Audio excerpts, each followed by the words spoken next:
Monmouth. It's the First State versus the Garden State. Very good afternoon inside our broadcast location, Kessler Stadium. He is the czar of the playbook, Emery Hunt. I'm Matt Harmon. Brandon London will join us in just a little bit.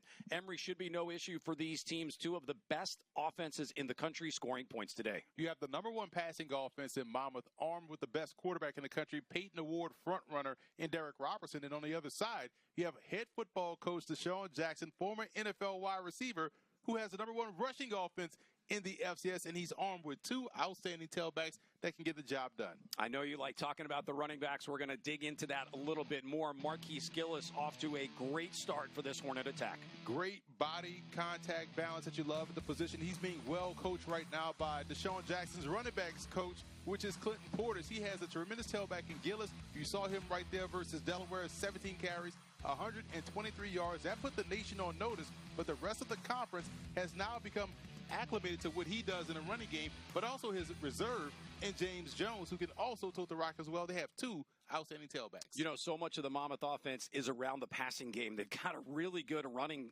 attack as well. Rodney Nelson is having a fantastic year for this Hawk offense. You talk about someone that can hit the home run. That's the common theme we've seen from any one of these backs we've talked about over the years at Monmouth. But what I love about Rodney Nelson and what he has done so far this season, he's had the power to his game, a downhill effect to his running style. So when they get inside the 5-yard line, inside the green zone, he has no problems in lowering his shoulder and powering through for points. So he's done a great job this season, not only beating you with speed, but also winning with power as well. This is a game that we would tell you, sit down, enjoy, watch. Two of the best offenses in the entire country. Might come down to who gets a stop here or there. We'll take a quick timeout. We'll come back. We'll have the opening kickoff for you. It's Delaware State and Monmouth.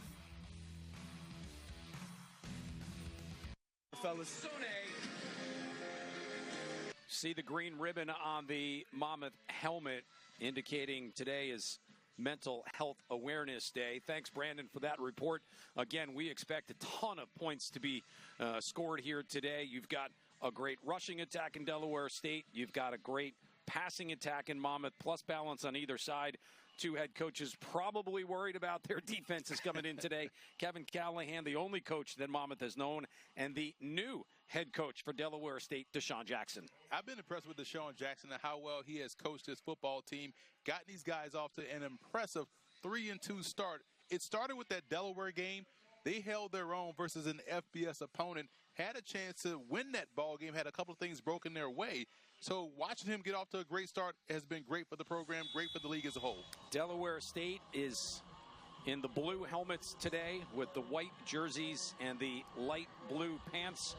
Patrick Fisher Butler will be the one to kick it away, get this game up and going. The Monmouth offense expected to take the field here first. High end over end kick.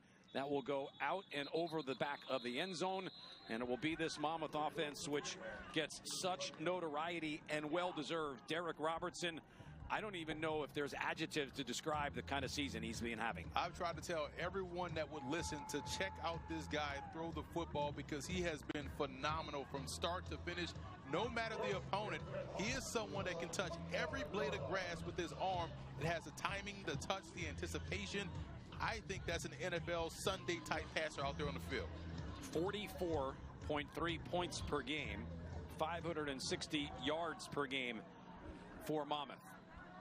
It will be Robertson wearing his familiar number 12. Hawks will keep it on the ground here. They will give it to Rodney Nelson, number 9 in the country with rushing yards so far this year.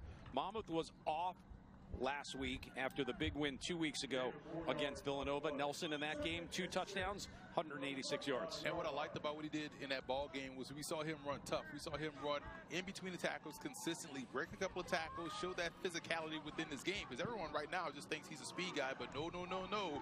He has the ability to run you over as well. Picked up 4 on first down. Man in motion is TJ Spate. He'll get it. Gets to the edge and a little bit more. First down out to the 40-yard line. A Delaware State defense, Emery, which gives up a little bit more than 25 points a game. They've started to come along a little bit, play that very favorite kind of defensive scheme, the 4-2-5. Yeah, their defensive tackle is phenomenal. We'll get to him in a moment. That's going to be a flag right there. That's the issue right now with Delaware State. The self-inflicted wounds, the penalties, they have to avoid that against this particular opponent if they want to have a chance to pull off the upset. 58 penalties in their 5 games. They have given the opponent about 109 yards extra per contest. And that manifests itself in extended drives and taking points up off the board. That doesn't help you play winning football. Crazy part for Delaware State. Let's wait and see if we can get the official word of that penalty. Looked like a pretty clear face mask. Fouls to play, one by each team. Personal foul, face mask. Number 2, offense. Personal foul, face mask. Number 5, defense. Those fouls offset will be first down. All right, so go back to Delaware State, who's 3-2 so far this year. They played Sacred Heart their last game. The entire team had a personal foul against them before the game started. The two teams got together midfield, some jawing back and forth. Referee in that game threw flags on both teams, which kind of impacts things a little bit here today.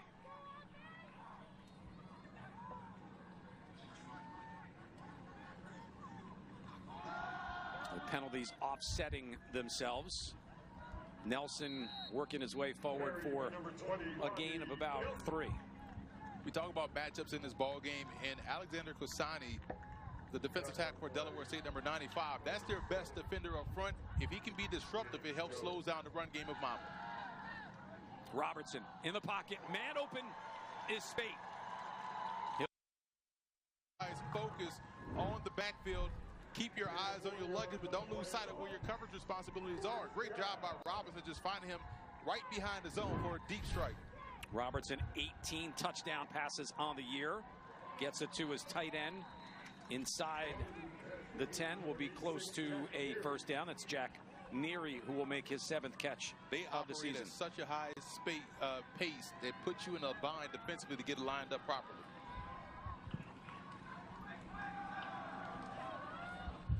Second and a long 1. Nelson back to the line of scrimmage. Nothing more than that. 3rd down, and could very likely be 4 down territory for Monmouth. They do a great job of pushing the tempo and pace. They may not huddle, but they get on the ball and force you to not substitute, keeping that same personnel out there on the field. 3rd and 1 the call. Nelson inside, has the first down, where it will be 1st and goal to go from the Delaware State 5. And this is what we talked about in the open with someone like Nelson, who does a great job in finding those little crevices within the line of scrimmage and able to exploit that. You saw him pick up the first there. Again, not afraid to run downhill. Nelson, a total of 5 touchdowns on the year, 4 of which have come on the ground. It's been Nelson predominantly in this series, pushing his way towards the goal line for a Hawk touchdown. Size is not a skill. He showed you, even though he's 5'8" and a very liberal 195, that he is not afraid to carry defenders into the end zone for 6. Great opening drive for the Hawks to get up and going. And this is what you have to do if you're Monmouth. You want to set the tone. The last time I called the Monmouth game was against Villanova, and they scored on the 2nd play of the game. So this was more of a long, sustained drive, trying to weaken what Delaware State could do offensively in the response. Hudson Feeney on for the extra. Right down the field in somewhat atypical fashion, with more of the running game than the passing game taking center stage. When you're able to win on either side of offense, you have a great offense.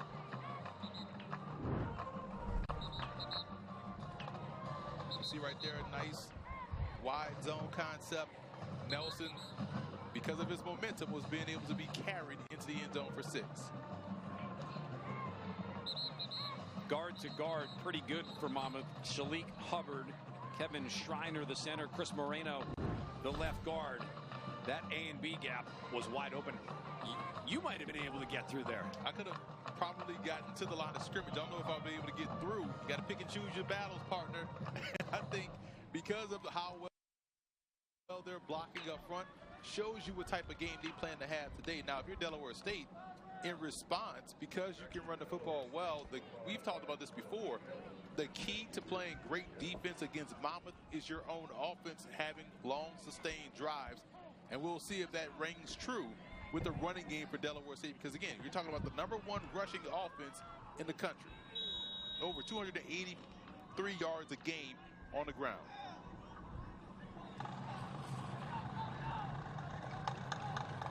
Luke Schabel, one of the best punters in the nation, operates as the kickoff man for Monmouth here. It's a bobbled return attempt, picked up and grabbed, and then dropped pretty quick. Julius Dominguez, one of the better wide receivers for this Hornet attack. And now we get a look at what Delaware State is all about. You would have thought maybe the opposite coming in. Deshaun Jackson, known for his pass-catching ability, wide open offense, but this team lives and dies by what they do on the ground. And you talk about the offensive line. They look legitimately like a CAA team in the trenches. When you have that, along with two outstanding tailbacks and a quarterback that's a dual threat, there's no surprise you can run the football like you can out there at Delaware State. Three-back set for Caden Bennett. Looking to throw. Overshoots his man, Nathan Stewart.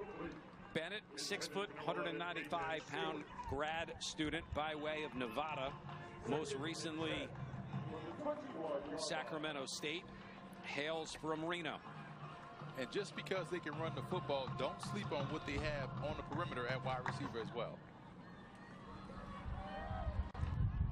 On the ground, coming forward, and picking up 3, maybe 4.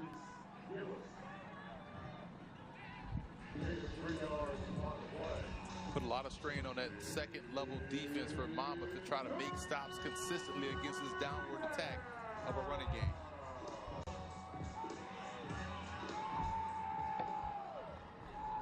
Bennett from the shotgun wants to throw. This is what he does. Gets away from pressure. Looks like a hold going to come on Delaware State. Then flags all over the place will join. We've got 1, 2, 3 pieces of laundry spread down on the Delaware State half of the 50-yard line. It's just about playing smart. It was one of those avoidable holding penalties where the receiver on the perimeter just had to shield himself and get out the way. Holding, number 6, offense. 10-yard penalty from the spot of the foul. Third down. It's Marquise Gillis, who the running back was out in front at that point, right? Like, you're grabbing the guy, you got to know your guy's coming. Just let go. Just let go and just get in the way. And again, I applaud the effort of Gillis trying to block. He ran out in the pattern. You have him right there. You saw that outside hand get hooked around number 5, Charlie Sasso. If he just lets him go, you got to trust your guy could outrun a linebacker to the edge. For Delaware State. We needed a boot cam there, because I went over to try and block you a little bit. Give people the visual that they want, man. This is an all-encompassing broadcast we got here. And give credit there to Charlie Sasso, veteran linebacker for Monmouth. You know how you can draw those calls a little bit. Just kind of turn your body a little bit, run with them. 3rd and 13 for the Hornets. Straight drop back. Sawroy is in as the backup. Doesn't have anything down the field. Will get tracked down and tackled by Hunter Watson. Starting defensive end. Pretty good start for Monmouth defensively. They'll get the football back. And that's what we talked about before we started the broadcast. If Delaware State is going to have a chance in this ball game, they got to find ways to stay on the field. If you cannot stay on the field and you lose a possession to the Monmouth Hawks, the offense will make you pay. You have to be able to find a way to either flip field position or go score for score, because this offense is nothing to play with. Dyson Roberts on to punt. Makai Green calls for, makes the fair catch in and around the the 26-27 line. We'll step out for our first break. 9:56 remaining. Hawk offense coming back on.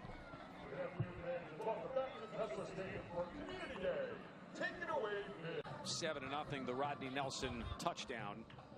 He had 5 carries for 16 yards and the score. These teams don't see each other often. Last time 2016 down in Delaware. First time since 2014 here in Jersey. Monmouth has won both matchups.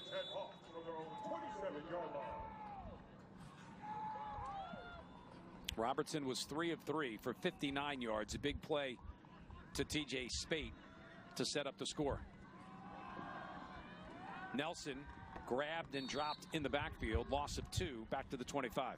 That's a great job right there by Alan Smith coming around and making the stop in the backfield. That's how you have to match speed with speed. I love the fact that they go 4-2-5 because you're getting 5 defensive backs out there on the field. Gives you a lot more speed, a lot more ground you can cover when you have that personnel at your disposal.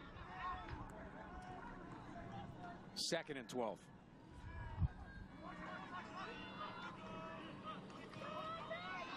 Robertson getting Josh Derry in the open field, able to turn up, pass over the 30-yard line to the 31.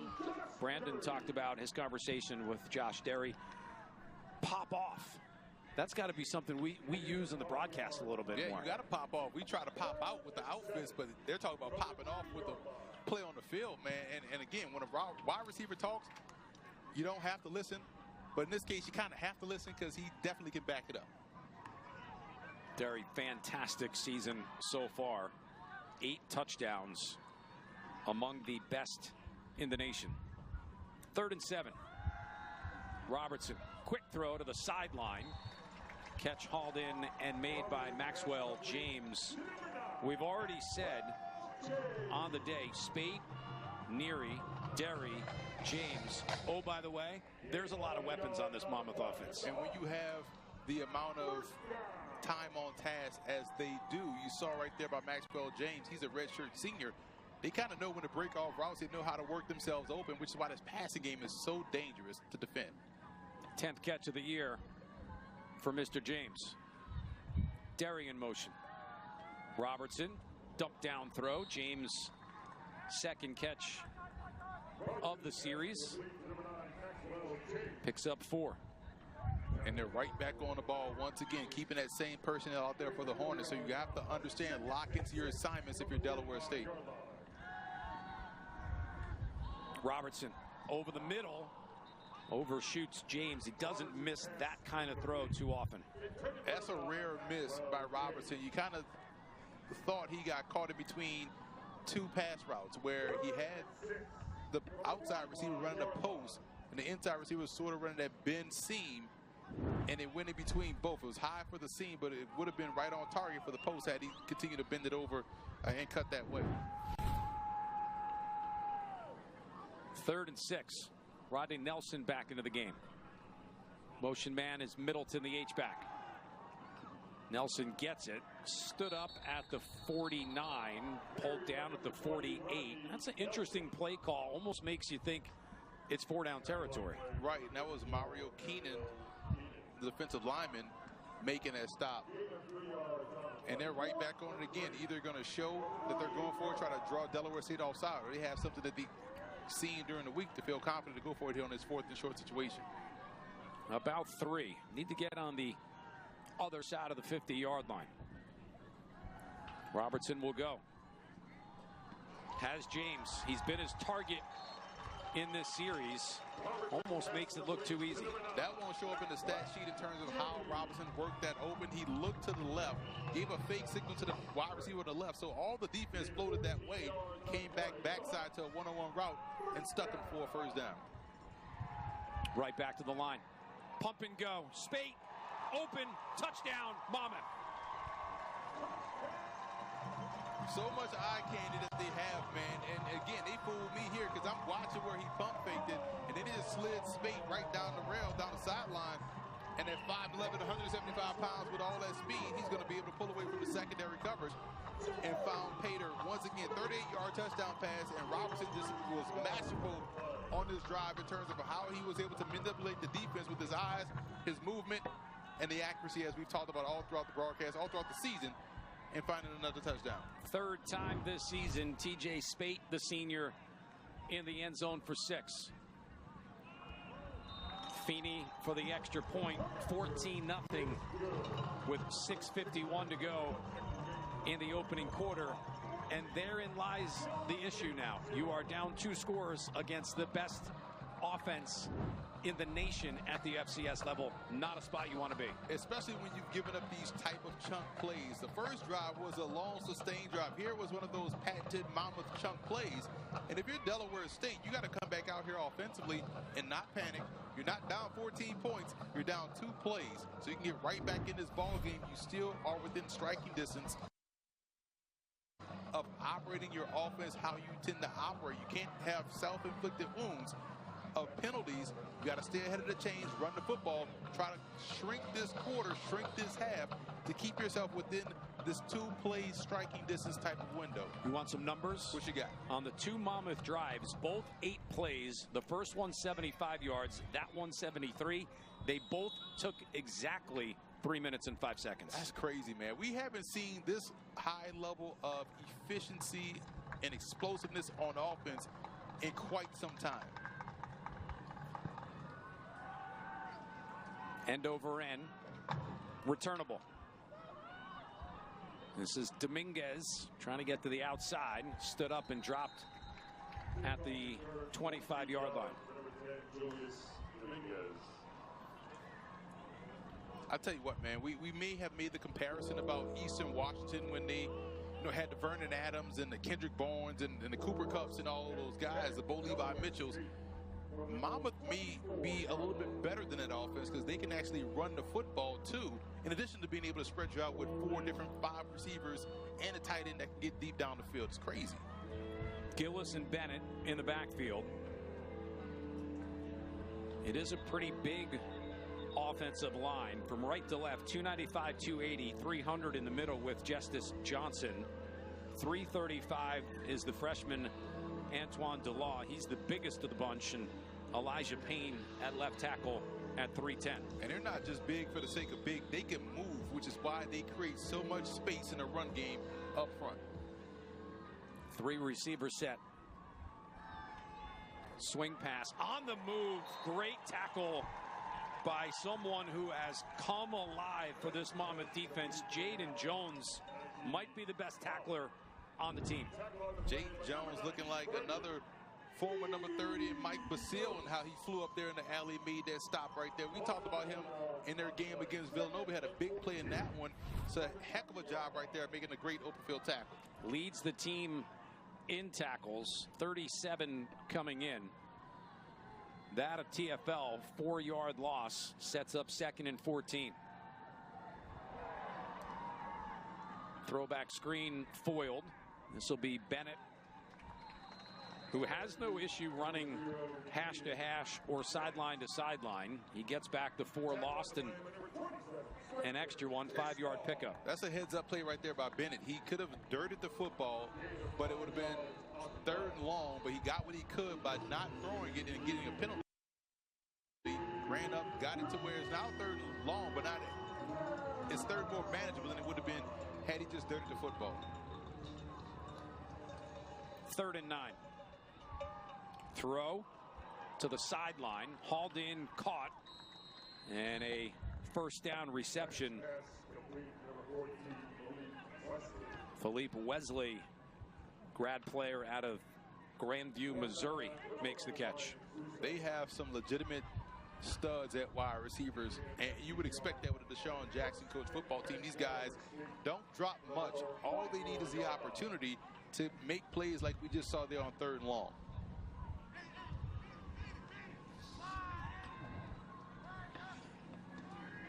First and 10, design quarterback run for Bennett.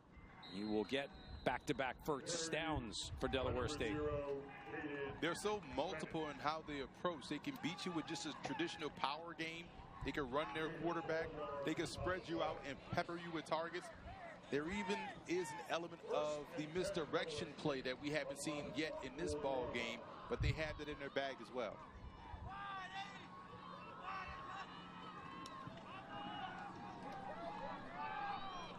Swung to the outside. Catch made.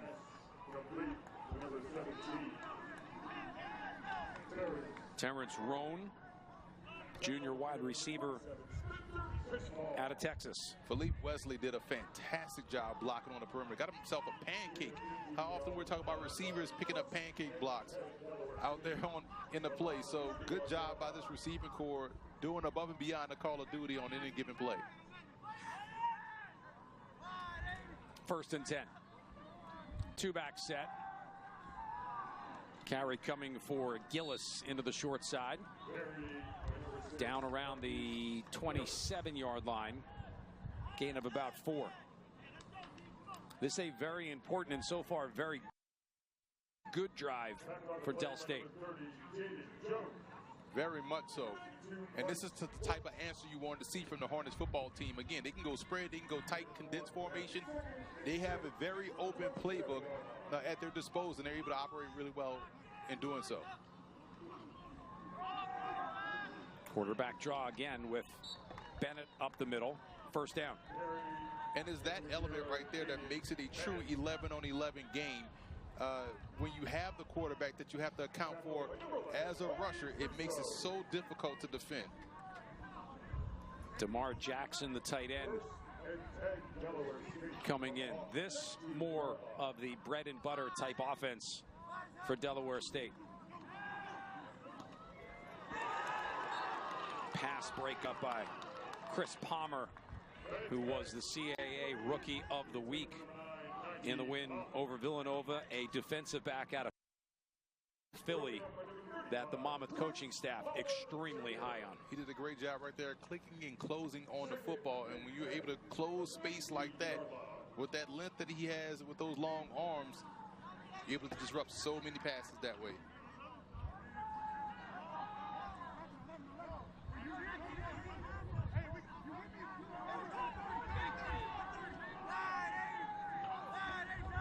Second and 10. Gillis the carry. Counter back to the short side. Look at the way they displaced that defensive line up front for Delaware State. Man, they are so talented. They have the size, the footwork, and the cohesiveness to be a terrific rushing unit. Quick snap here on 3rd and short. Collision at the 10-yard line. Probably going to be just a little bit shy of a 1st down. And here comes James Jones, the reserve running back, who has no qualms about getting north and south. That he is ready to run downhill as soon as he steps foot in the ball game. Junior out of Baltimore, Maryland. He'll get the carry, get the 1st down, get the touchdown. I may tell you a joke, but I will never tell you a lie. This kid right here, he is a north and south merchant. Terrific acceleration. That's a fantastic answer for Delaware State in this ball game. You come out, have a long sustained drive, and you capitalize it with the right downhill run by James Jones. First time he carries the football today. 2nd time this season he is in the end zone for a score. Good answer for Delaware State. An 11-play, 76-yard drive. The kick knocked up and in. And the Hornets back to within a score. 14-7. Monmouth leads 150. Jersey Mike's wants you, Eli Manning, to be our new To 14-7. Let's check in with the 3rd member of our crew, Brandon London, standing by. Football, we're not talking just offense, defense, and special teams, especially when we're talking about Monmouth offense. It's about the balance. If you see the 2 touchdown drives they've had, they were heavy with the run on the first one, heavy with the pass on the second one. That means 4 different Monmouth wide receivers touch the football on that drive. When you can be balanced, you keep a defense honest, and you keep them guessing. Let's see how they pop off and this Delaware State defense on this drive. 1:55 remaining. Hawks will get the football back. Patrick Fisher Butler will kick it off. Middle of the field, 35-yard line. It's going to sail over both Spate and Makai Green. Emery, talk a little bit more as the Monmouth offense comes back on. The variety of weapons that Derek Robertson has. Number one, he's his own weapon, but you are talking about a team that on any given day could have upwards of 8 guys have career-type days. And it's not necessarily relegated to all vertical routes. You have guys that can win short, guys that can win deep, guys that can win with power, guys that can win in a multitude of ways in terms of being involved in a run game. So they have many different ways to beat you with their personnel at wide receiver. Nelson on the ground. Cuts back, gets to the 33. That's a first down. And as always, Monmouth is right back on the football, trying to keep Delaware State with their same personnel out there on the field. As you see a late substitution. Second and short. Good down to play with. Good down to find TJ Spate, who's already got one. And we'll get the Monmouth offense closer to another. Tripped up at the 32. You can't beat anticipation, and Derek Robertson has elite level anticipation combined with the accuracy. He's going to beat you regardless. Doesn't matter if you have it covered or he has to beat you with timing or touch. He has it all, man. Just a fantastic quarterback. A little bit of pressure. Going to the end zone. Looks for Trey Neal, who tried to go over the shoulder with the catch, could not haul it in. Trey Neal's a redshirt sophomore at 6 feet 170. He usually is a designated deep threat for this offense. Surprised he didn't come down with that, but if you're Delaware State, you're exhaling a sigh of relief because we're talking about, what, a 3-play drive? If that connects for a touchdown, but you see how dangerous this offense is. You really have to be locked in on your assignment each and every time they snap the ball. Spate to motion. Nelson the carry. Tripped up as he crosses the line of scrimmage to the 30 for a gain of a yard. And so now we see a little bit of the ball control for Monmouth. They decide when they want to go with tempo, when they want to slow it down, kind of work the offense and get the right play call in, the right personnel. But it's funny because we don't see them substitute much. They trust whatever they have out there. They can run any type of play that they have in their playbook.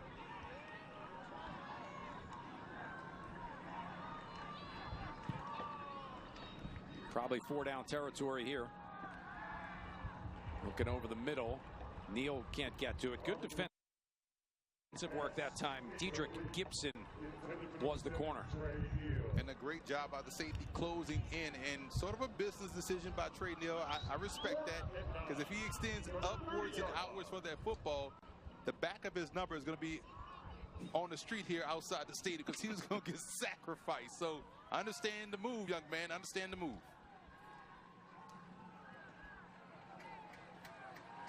Monmouth will go for it here on 4th and 9. Not much time remaining first quarter. 4 out into the pattern. Looking to the sideline. Spate had it, but could not haul it in. That will be a turnover on downs. Check the box, and a win for the Hornet defense.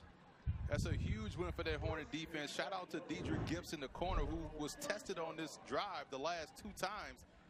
And just being where you're supposed to be. Tight coverage makes it an even tighter throw. Now, the throw was there, but the receiver just couldn't come up with it. So it's a win for the defensive back, making that decision harder for them. And now Delaware State takes over on offense. So not only just a win for them getting Monmouth to be stopped, but a significant win of holding them to 0 points on that drive. That was Neal, not Spate, the intended receiver. Hawks defense coming back on. Monmouth also playing that 4-2-5 with a hybrid player who is 2-time captain Justin Bennett. Bennett over the middle. Finds Nathan Stewart, who will make the catch, and a gain of about 5. And that should take us to the end of the first quarter. Yeah, I like how Delaware State has responded in this one so far. That does take us. That is the end of the first quarter. To the end of the quarter. Chance for us to step out for a moment, catch our breath. Great pace to this game. Monmouth leading 14-7 back from the shore for more college football.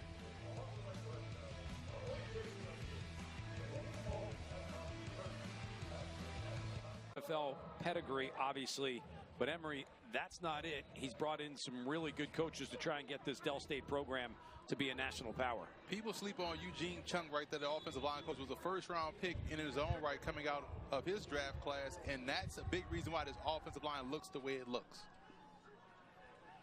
That offensive line back to work here, and will get James Jones into the open field and get Delaware State a first down.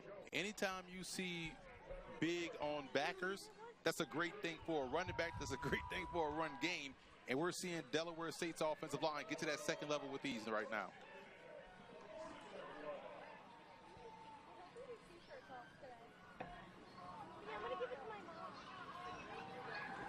Bennett, the little flip throw in the open field.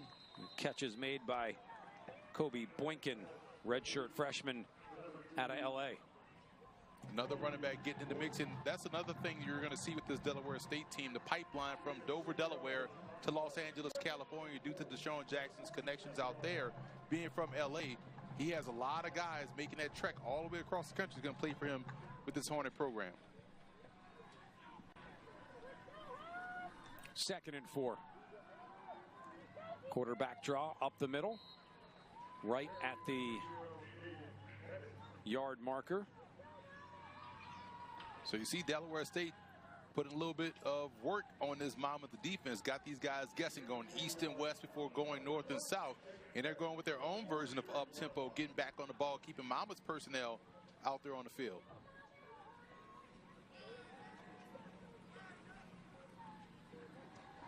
New set of downs over the middle. Good catch. And a good play call set up. That was Maurice Clark, the tight end. He's from nearby Philadelphia, so they become a national brand, man. They got a lot of guys from all over the country, and you can see why. When you have the offense that's as dynamic and versatile as this, many guys want to play for you.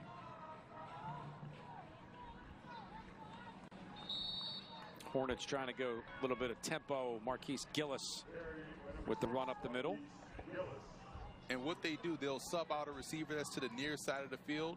But for the most part, they'll keep Monmouth and that same personnel out there in formation.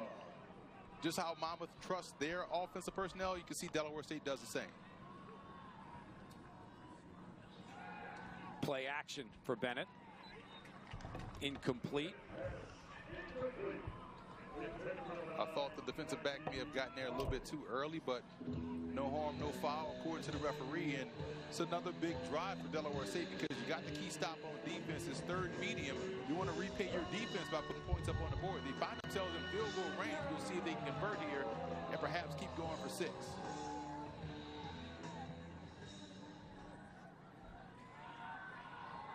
On 3rd down.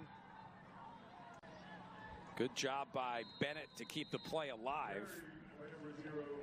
I think he's going to have just enough. Felt like they're going to give him the first down, but I felt like he made one too many moves. Had he just stayed north and south, he was trying to hit the home run. Sometimes you just got to take the profit. You can't go broke doing that. And this is another drive that gets extended due to the legs of Caden Bennett.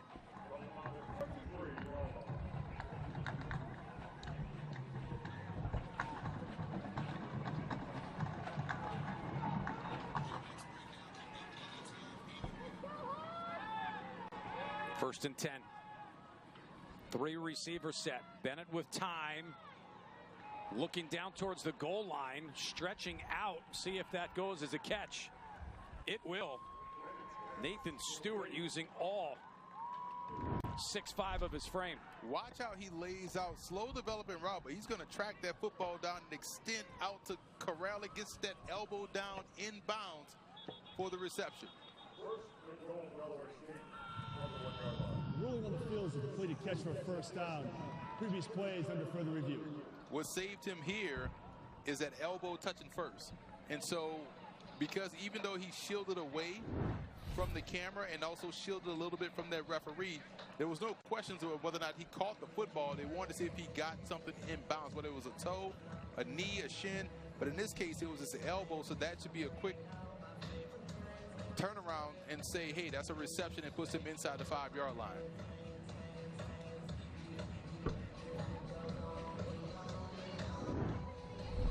We're gonna get another angle here. This is a great shot by our camera crew. This is right down the pylon.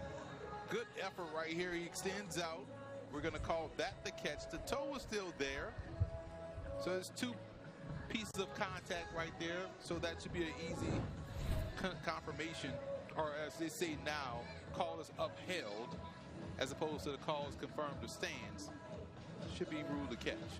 I would completely agree that that should be a catch.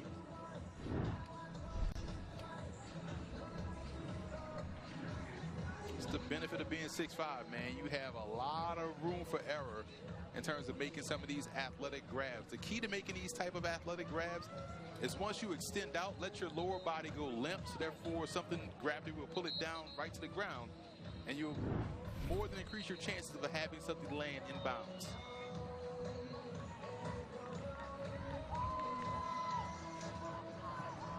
After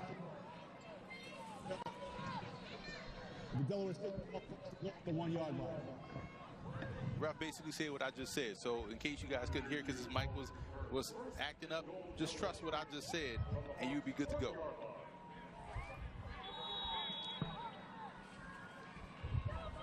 First and goal for Delaware State. Looking for what would be a tying drive. Second time today, James Jones into the end zone. I tell you what, man, there's no one in the country, FBS, any other college level, that runs north and south with the level of aggressiveness and enthusiasm as James Jones. Because no one is going to deny him once he plants his foot in the ground and heads upfield. Man, he's a terrific tailback. So they have 2 outstanding runners, which we previewed in the open, which is why I feel like this is the team to beat in the MEAC. I know they lost last week's game, which was a shootout versus Sacred Heart, but man, this Delaware State team looks phenomenal. Patrick Fisher Butler on for the extra point, which he knocks through. We are tied at 14. 2 good scoring drives for Delaware State. Monmouth jumped up 14-0. Delaware State with 14 in a row. That last drive, 10 plays, 70 yards, took up 340 of the clock. And you saw that great block by number 72, Isaiah Cook, 6'3", 300-pounder redshirt senior from nearby Willingboro, New Jersey. He was able to turn that defensive lineman right up there on the interior, and boom, right down Main Street, that hole was open. As you see, 10 plays, 70-yard drives, 3 minutes, 40 seconds, 43 passing yards. So you saw a good bit of balance between their passing game and their running game. And when Delaware State is operating with balance, man, it's a pretty efficient and effective offense. They go about their offense a different way than Monmouth. Monmouth can strike quick. Delaware is more death by 1,000 cuts. They kind of beat you in multiple ways, which is why I'm so excited about this team long term.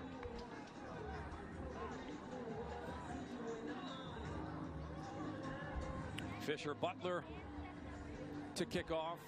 Monmouth has 2 very dangerous return men in Makai Green and TJ Spade. Neither has been able to do anything in the return game so far. Green thought about it. That will come out as a touchback, and it will be Monmouth possession. So if you're Monmouth and you're coming out, you just went for it on 4th down the last drive, you didn't get it. Delaware State went right down the field and scored. We want to see how they attack this series. Do they go up tempo to try to strike quick, or do they try to answer with their own long sustained drive? There's one-on-one on the outside at the top of your screen. See they try to attack there.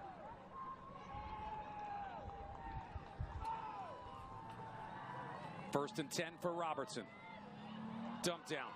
Catch made. Great move in the open field by Rodney Nelson, who can help out in the passing game. That's his 17th catch of the year.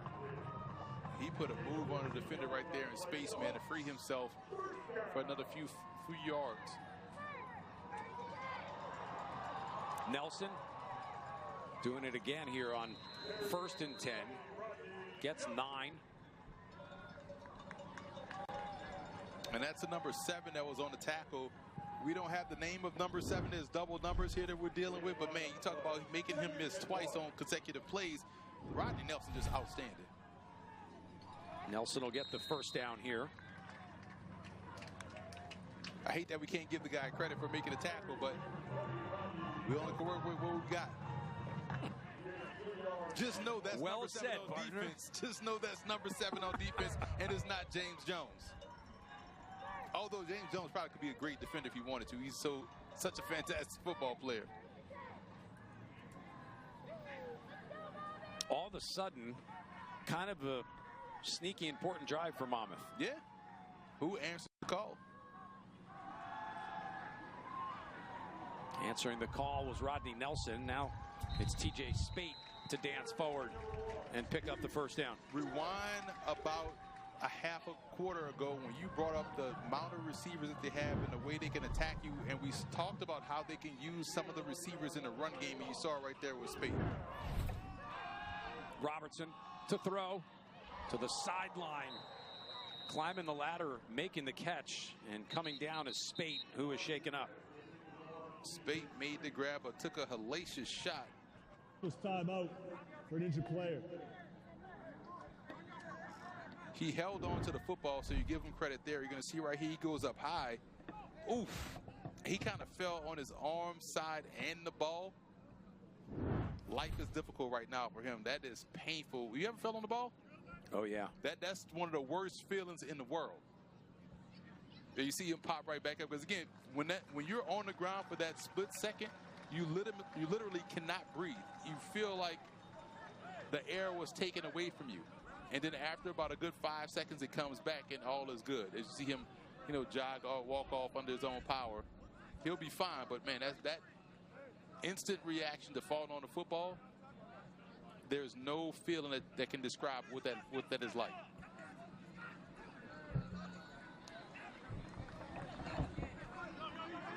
Spate up, able to walk off under his own power, which is good news. Monmouth will keep the drive alive here. 9:40 and running. Makai Green into the game at the running back spot. Robertson looking to the sideline. Catch made, but then dropped by Neary. So we've seen one incomplete pass, an off throw from Robertson, and a drop. Maybe another incomplete pass was in there. I think he has 3 incompletions on the day because he's been marvelous. That's when we saw Neary try to get upfield before he had the football, and that tends to happen to the guys all the time. 2nd and 10.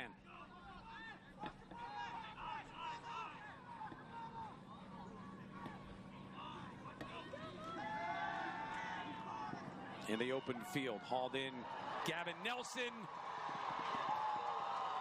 into the end zone, touchdown.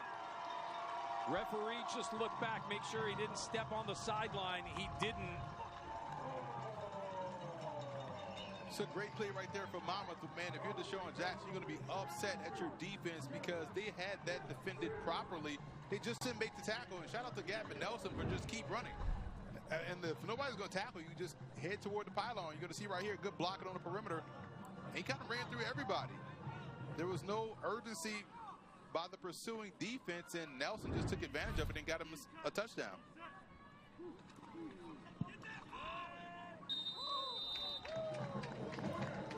Extra point tacked in. 21-14. Monmouth able to answer a 23-yard touchdown pass. Robertson to Gavin Nelson. Delaware State's turn when we come back. Of huddle after a 7-play, 75-yard scoring drive that took up less than 2 minutes. Derek Robertson continues to shine. 12 of 17 for 220 yards. Going to see right there just a quick outlet pass to Gavin Nelson, and he slips a couple tackles, and there's no one down the sideline can match his speed. Returnable ball. Delaware State, big special teams tackle. It's a heck of a hit right there by Brady Hawk, linebacker, graduate from Colgate, transferred in from Bloomsburg, PA. I mean, this is coming right into your living room and just boom. Good special teams player.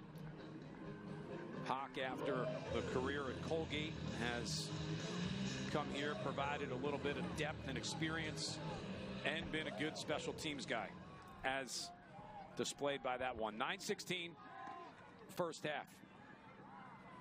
Pitch to the outside.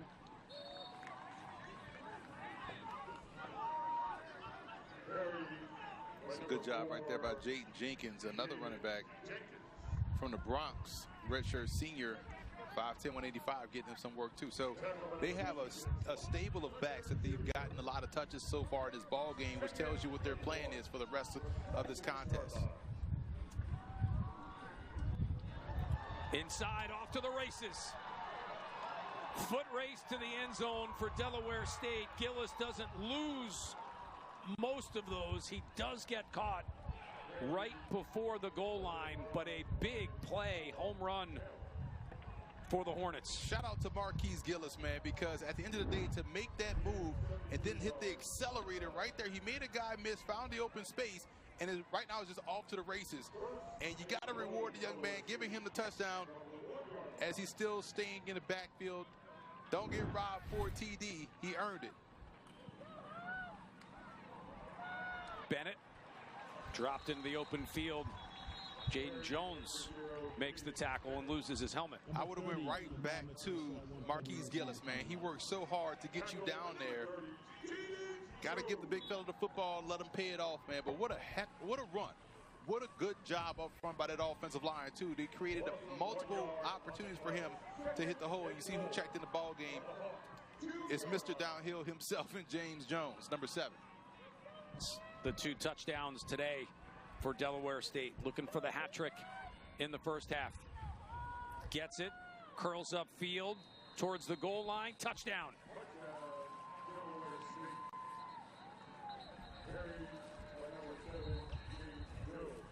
Some extra after the game, which neither team will want to see.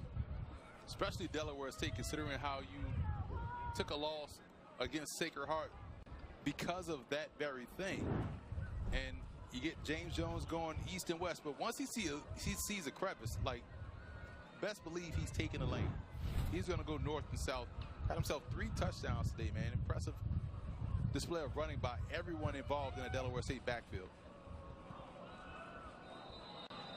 Extra point good, and we are back to level terms, as they say, at 21.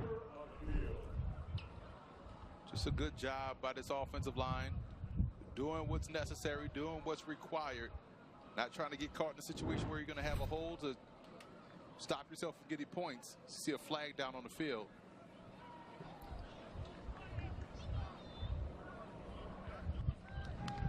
Try is good. During the play, personal foul, contacting the snapper. Defense, that 15-yard penalty assessed on the kickoff. With 7 minutes, 49 seconds remaining in the first half, the Monmouth Hawks 21, Delaware State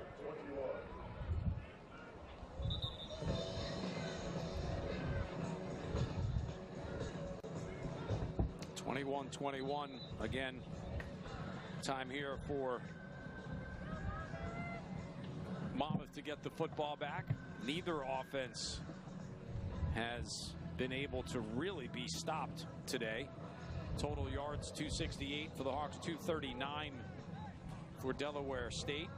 Robertson with a couple of touchdown throws. Rodney Nelson with 1 on the ground, and it has been Jones who has scored all 3 times for Delaware State. Speaking of total, for those that may be interested, pregame, it was 75 and a half. Can you believe that? We're at 42 points now, 7.5 minutes to go and a half. It's crazy. With the 15-yard penalty, pooch kick called for, and fair catch made for Monmouth. Brandon London standing by. Let's check in with our man down on the sideline. Guys, I can't believe this. This is the first time in a long time I've been on the sideline, and Monmouth's entire team has been flat and they've been quiet and no real energy, and that's because Delaware State has been able to be effective with the run game. James Jones of the Hornets is looking like James Jones, the running back for the Packers. We haven't seen this before. And Emery, we talked about this at the beginning of the game. If they were able to hang in there with the run game, then they would be able to neutralize this Monmouth offense. They're doing exactly that right now, staying in the game. It's a tie one, ladies and gentlemen. Quick throw to the outside. Derry, the catch, bottled up pretty quick after a gain of 2. And to Brandon's point, man, when you're able to find success, it breeds confidence, which breeds more success. And that's what we've seen so far in this ball game from Delaware State offensively. Even their defense is starting to make some good tackles as well. Derry bounces off the turf. See where they'll spot him. About a yard shy of the first down. It's another great tackle by number 7 on defense to safety. Oof. Nelson, the first down. Now he just trolled us. 7 on defense has made at least 5 tackles in this ball game, and we can't even give him credit because we don't know his name. Robertson to throw. Looking downtown for Derry. Outstretched hands just out of reach. You know, when you watch Robertson throw, he kind of reminds me of Jared Goff in how he attacks the passing game at all levels. He has the ability to throw with touch, throws with timing. That's a great throw. You kind of need your receiver to make that play for you as a quarterback.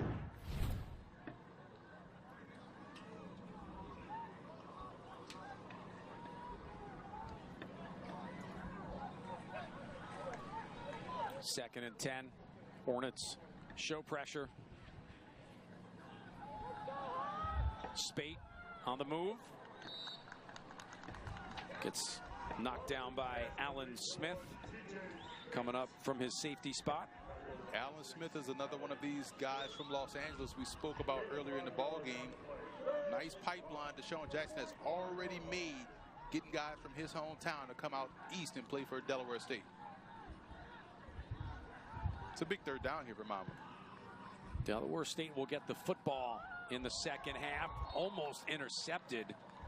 Miscommunication, which doesn't happen often between Robertson and Derry. Is that a punt? It's a punt. Wow. And this was a timing route. I think Robertson read it quickly. He wanted the receiver to turn his head around right away because the blitz was coming, and nearly almost got themselves an interception in the process.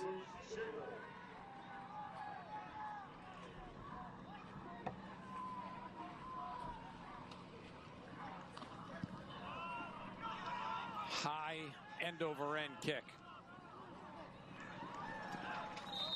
Good job by Shable. He'll pin Delaware State inside their 15-yard line. Good job getting down the field by Donovan Fay.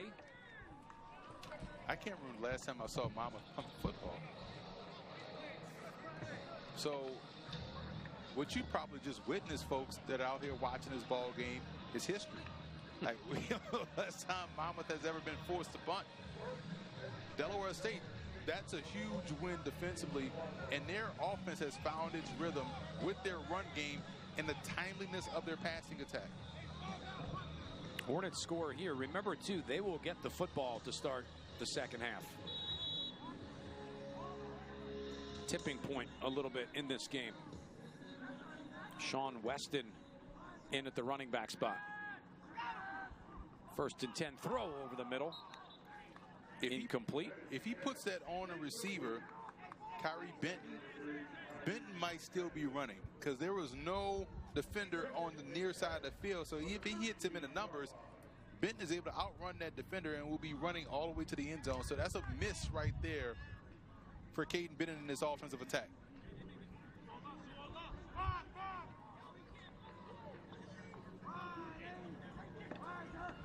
Second and 10. Down the sideline and incomplete. Anthony Hebert, by the way, is wearing number 7. We had him as 28 on our roster. He is the aforementioned number 7 Delaware State defensive back who's made some big plays. Thank you, Brandon London. So valuable to have the tall B. London out there on the sideline. You probably found out who that was by just standing where he is and periscoping his neck all the way across the field. Such a tall dude, man. Big 3rd and 10. Pressure coming. In trouble. Bennett dropped inside the 5. It's a great job by number 92 right there from Monmouth, Bryce Rooks. The redshirt junior, 6'1", 300 pounds. You see this defensive line just collapsed. And it was a team effort. Rob Adamson, also the redshirt freshman, getting in there. So they collapsed the pocket from within. Bennett had nowhere to go. And what I would question on that drive, the run game got you down the field for a lot of these scores, and you didn't run the football not once on that series. Fair point. Now you've got your punter up against his own goal line. Should give Monmouth good field position. Makai Green stuck at the 38, 39 yard line, but a very short field for the Hawks to work with. That was a great hit by Christian Garrett, the redshirt sophomore, 6'3", 205. Making that stop to deter what would have been a very good return because he had some space.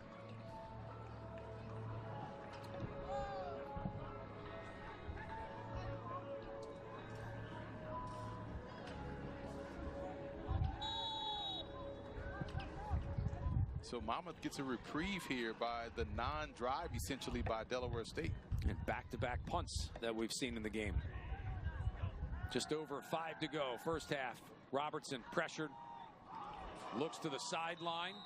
Catch made by Marcus Middleton, who did well just to hang on to it. And there's Hebert. Hebert timed it up perfectly, man. He was able to shrink that space in a hurry and close extremely well on the receiver. Surprised he held on to it.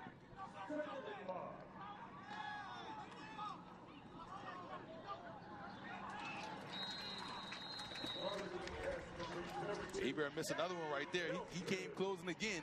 This time he didn't bring his shoulders with him and missed the tackle, which would have been a no gain, but Monmouth ends up shaking that. It's a conversion, makes it a first down.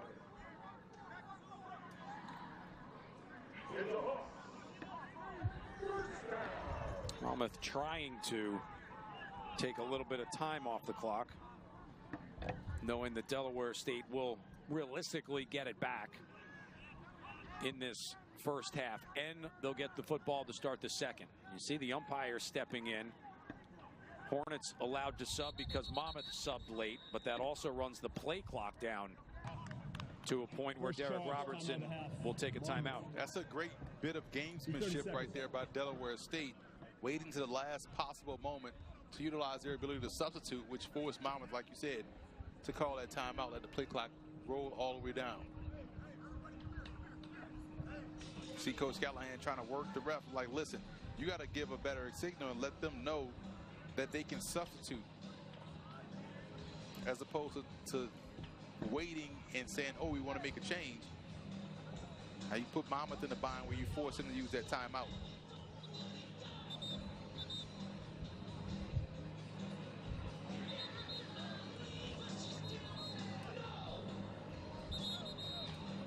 First timeout that's been taken by either team in this first half.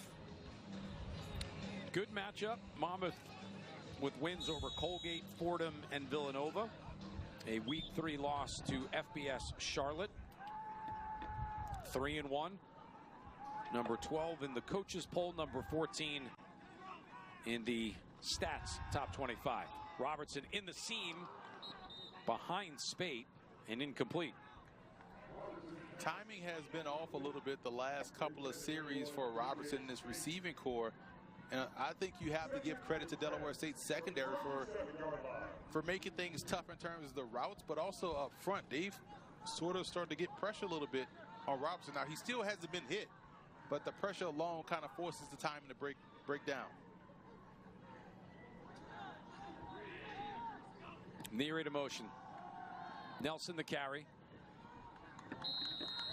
Just inside or at the 25 for a gain of 2. Delaware State 3-2 on the year. A loss to in-state rival Delaware, who's moving up to the FBS level. Wins over Albany, Bowie State, St. Francis, PA. And last week, probably the disappointing loss on the road at Sacred Heart.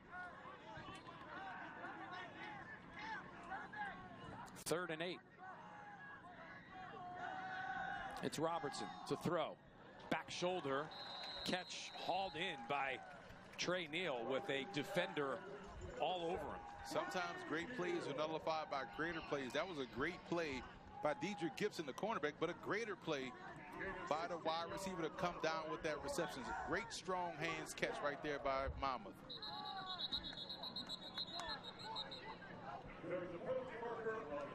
Flag coming out. That's your indication. Procedure. Ball start. Number 65. Offense. 5-yard penalty. First down. That's the center, Kevin Schreiner. We'll back Monmouth up to what was 1st and goal from the 9 to 1st and goal from the 14.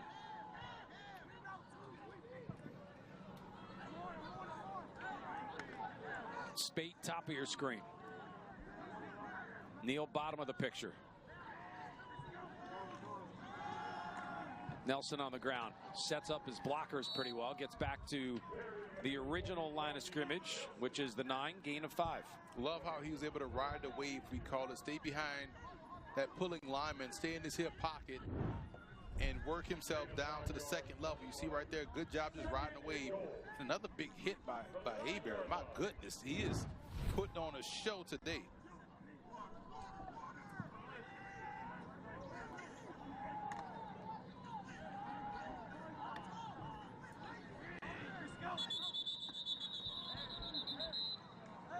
As the ball snapped. Prior to the snap, this is the 2-minute timeout. 2-minute timeout snuck in on us. 1:59 remaining. They'll put that extra second back up on the clock. Monmouth trying to take the lead late first half.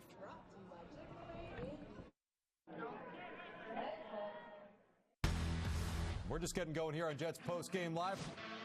Just been living in the moment. He's doing it. Bringing this one to you here, Monmouth and Delaware State, 21-21. I see one recognition, now some more. Let's go, guys. Say hi to the broadcasters. We're working hard. You guys are working hard. That's AI. They're not working hard. That's AI. not really anybody. That's nobody, right? That's a green screen in there, man. You saw coming up the half, we'll talk Monmouth University field hockey with one of the top coaches in the country, Carly Figlio. In the end zone, touchdown.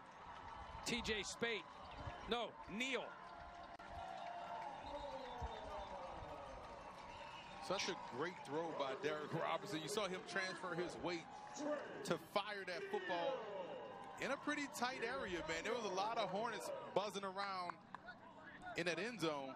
He found enough space to get Trey Neal the football. You see right here on a rollout, just kind of rifles one back across his body ever so slightly for a score.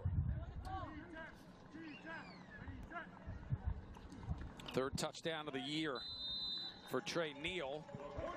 Monmouth back up 28-21. So that's the type of answer you want to have if you're the Monmouth Hawks.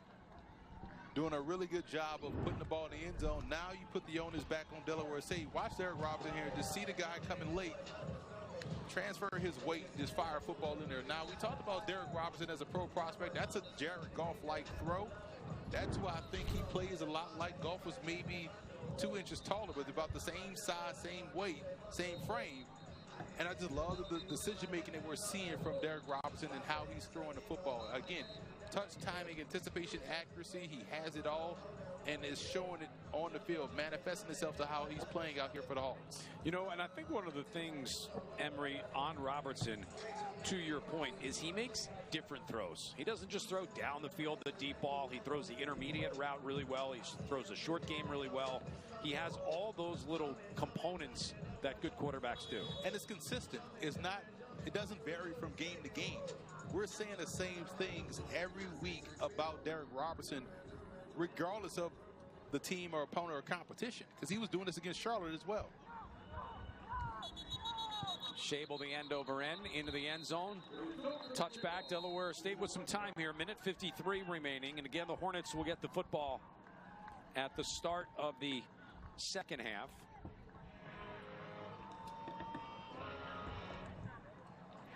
So if you're Delaware State, you got a minute 53. Worst thing you could do is have a quick 3 and out. Now you kind of want to lean back more on your ground game. We saw them rip off explosive runs with their run game. Their run game could essentially be their passing game in the sense that they don't have to force the ball deep down the field. You kind of hand it off to Gillis or Jones. They get you down there just as fast. It is Gillis with the run. Through first contact. And out close to a first down. Tackle made by Spencer Kishbaugh, the transfer linebacker from Coastal Carolina. And that's a 10-yard run. So to my point, they have what they need already in tow and how they tend to attack defenses anyway. Don't get out of your element. Don't try to act brand new, as the kids like to say. Inside run.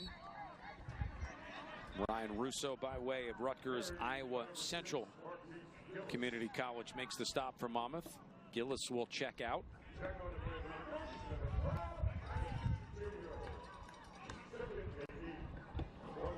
Second and 8. Hornets taking their time. They do have 3 timeouts to work with.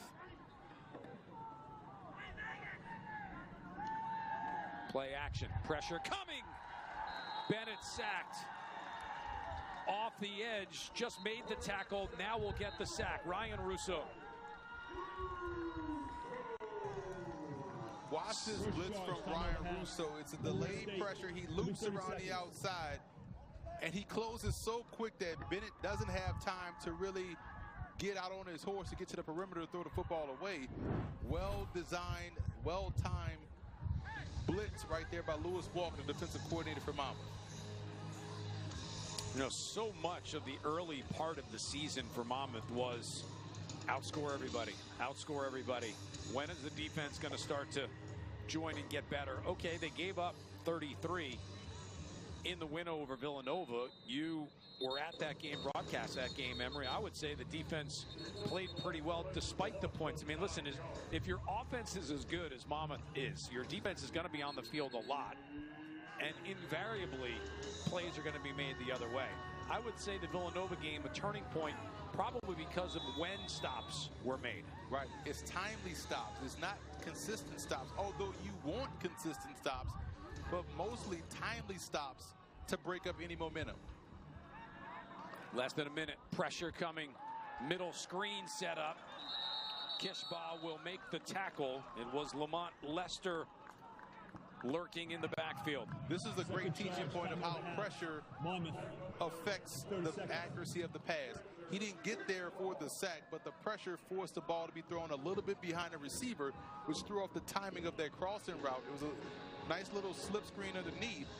Had he hit the receiver in stride, he may still be running to pick up the first down, but you see him have to reach back, gather himself up, which allowed the defense to rally up, make the stop, and get off the field. So pressure does affect the play.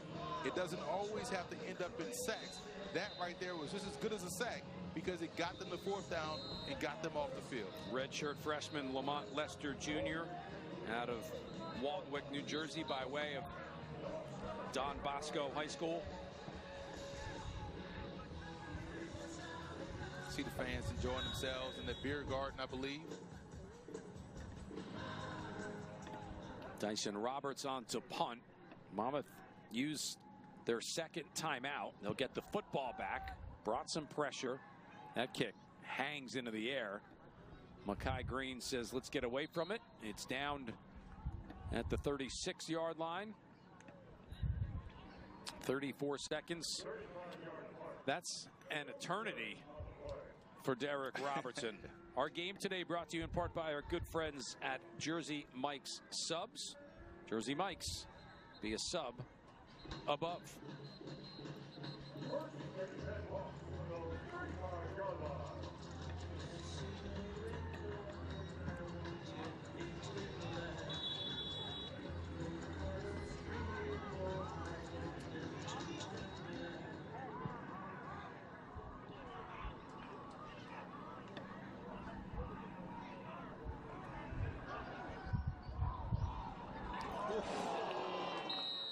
Into the sideline. Some pretty hefty contact. Gavin Nelson went up to get it. That's Abear again. Listen, he is a heat-seeking missile out there at safety, man. Now that we got his name, we've called it pretty often in this ball game. Just the ability to shrink space from sideline to hash. He gets over there pretty quickly. Nice, tight throw, and just, boom, separates man from football. Unbelievable, man.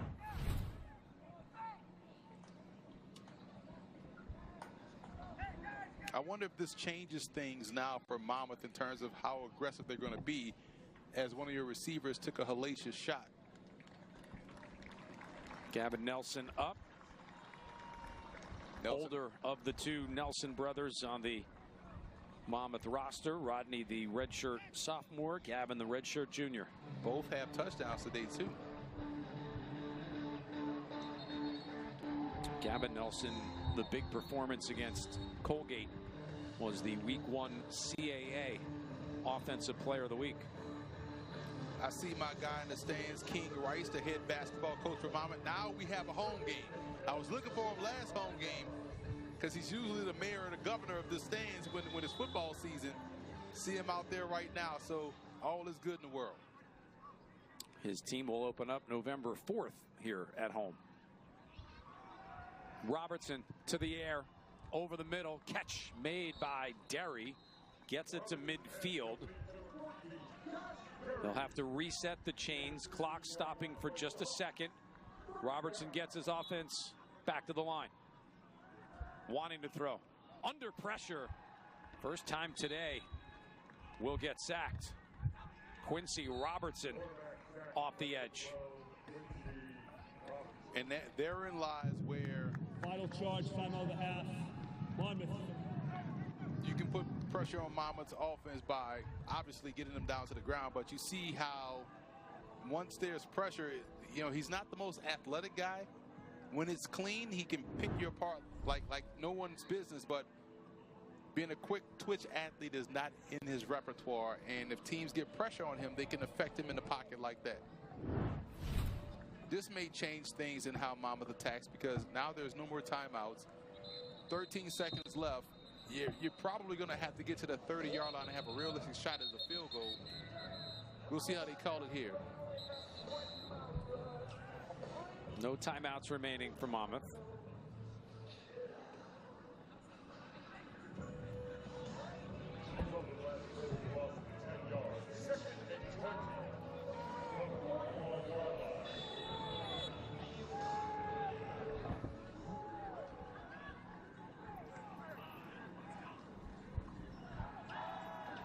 Draw play. Jennings hops one, gets taken down inside the 30. Monmouth does not have a timeout. Elijah Jennings with his first carry of the day. Big pickup. It's going to give Robertson an opportunity to have a chance. Likely the final play. Looking into the end zone. Overshoots his receiver, which was Trey Neal. I thought they might have had a chance to down the ball and kick the field goal because this is exactly what we said. Get to the 30-yard line. Just a great run right there. Nice bit of athleticism. They got inside the 30. That was your opportunity. Jennings, a 32-yard. to just be a nice highlight on his reel. 28-21, halftime upon us. We told you there'd be a lot of points. You just heard about Monmouth University field hockey, the number 13 team in the country. Stats, tons of points, tons of yards. Hey, that's what we said in the open, right? It's almost like it was a premonition about what we're going to get throughout the course of the game. 2 out of 7 on third down for Delaware State. Therein lies the difference here in this contest. But, man, shocking that Monmouth doesn't have over 100 yards rushing.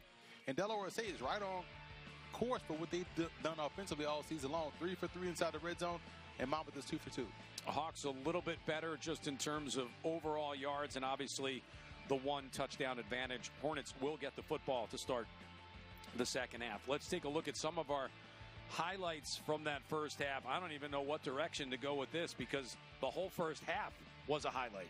We see how strong Mr. Nelson is, getting carried into the end zone for the touchdown. This was a rail shot, perfectly thrown ball by Derek Robertson to TJ Spate for the score down the sideline. And we saw the run game. James Jones has 3 rushing touchdowns in the first half. That's the second one right here.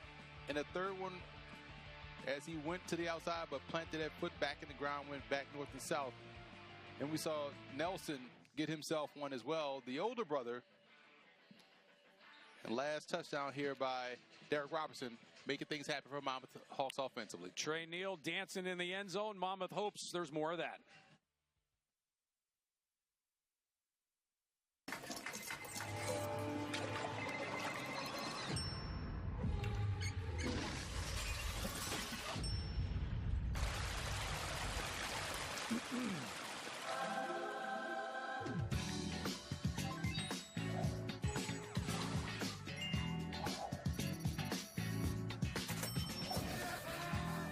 There's an easier way to pay for the everyday and unexpected.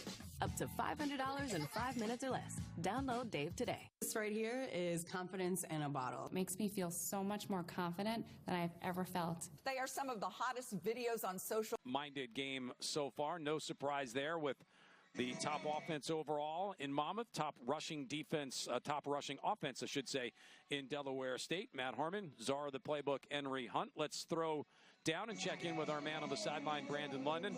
B, what's happening down there? You know, a lot's happening, especially with the Delaware State run game. $160 rushing yards on the day. That's 7 yards per carry. Emery, we were talking about this game before the start of it. We were talking how Delaware State should take the Villanova approach, be run heavy. But here's what they're doing a lot better than Villanova. They're punching the ball in the end zone. But here's the biggest thing that surprises me about this game.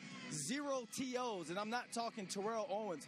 No turnovers for either team. If Delaware State can punch the ball in the end zone on this opening drive, create a turnover, which will be an extra possession for their offense, they give themselves a punching chance to win this game, fellas. I got to say, man, I've been impressed with how Delaware State has avoided turnover like Brandon talked about, but also hasn't been as penalty heavy as one may have expected based on how they were coming into this ball game. So they played pretty well, which is why their score is what it is.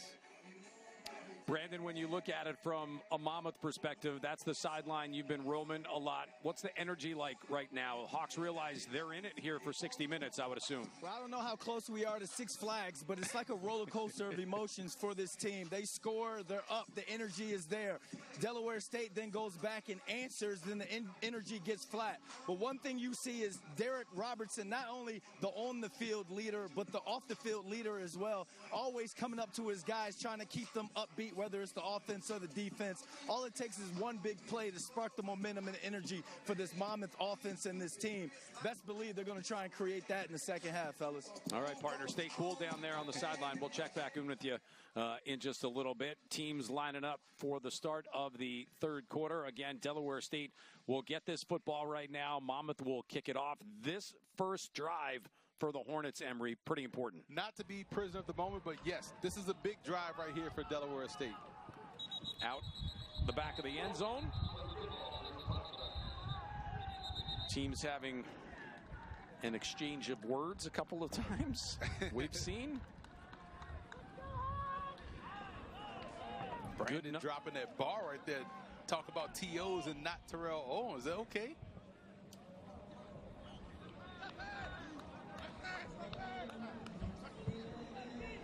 I guess he wanted to pop out and show us he had lyrics. You next, Matt. It's a cipher. We pass the mic to you now. Oof. I don't know if I can keep up verbally with the two of you guys. Caden Bennett, 8 of 13 for 73 yards through the air, has added 20 more on the ground. Little end around setup that's going to do something here for Delaware State.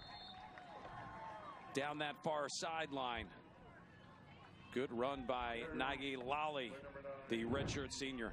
Told you about Lally pregame and how he's someone that you got to keep an eye on. You see right there him hitting that sideline. See that acceleration. He almost popped through there. Was off to the races. This is how you want to start the second half of your Delaware State.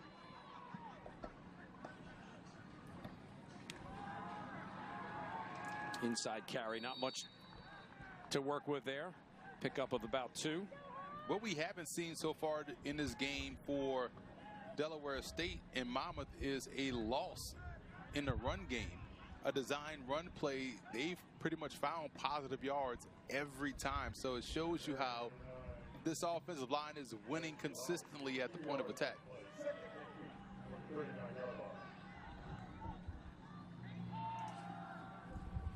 It's Gillis trying to get to the corner. Runs into the sideline instead. It's about dancing who you brought to the party. Delaware State is dancing with their run game. Monmouth is dancing with their passing game. Again, #1 offense in passing, #1 offense in rushing. They're both living up to that challenge, or living up to the billing so far in this ball game. 3rd and 6, 90 seconds in, 3rd quarter. Bennett moving from the pocket, rolling to his right. Tucks has the first down and a little bit more inside the Monmouth 25. There is a flag that was thrown. He's deep in the secondary. Might get a face mask on Monmouth right there. So just add 15 yards more to that as well. Puts them inside the 20-yard line. Personal foul, number 30. Face mask, number 35. Defense. Half distance to the goal from the end of the run. Automatic. First down. Penalty on Chris Palmer, the freshman corner. It's the 3rd penalty of the day on Monmouth. Delaware State has played a clean game. They've been disciplined. They've been assignment sound in how they've approached. I called one of their games against Bowie State. It felt like they were trying to set the all-time penalty record in the first half, but we've seen them kind of shrink that down significantly since then, and they've been playing some really good football. Just 1 penalty on the day for Delaware State. Counter play set up. Back to the near sideline for Gillis, taken down by Jaden Jones. It's a good open field tackle by Jaden Jones. Gillis was trying to turn that corner, but Jones met him at the point of inflection and brought him down with a nice form tap, grabbed the hips, and was able to bring him down to allow him to not try to wiggle out there and get more yards. Hornets can get a first down. Throw to the end zone, incomplete. Had a lot of heat on it, and Lally upset with himself that he could not pull that in. That's when it hit Lally right in the hands. He has to haul that in. That was a great throw by Bennett. I mean, that's right there. That's a touchdown. You expect your big-time playmaker, who had a big run on this drive, to secure that catch and get ready for the extra point team. Now 3rd down and 9. Inside run for Gillis. Wrapped up at the 7. What do you do here? Take the 3? Points add up. I'm taking the 3.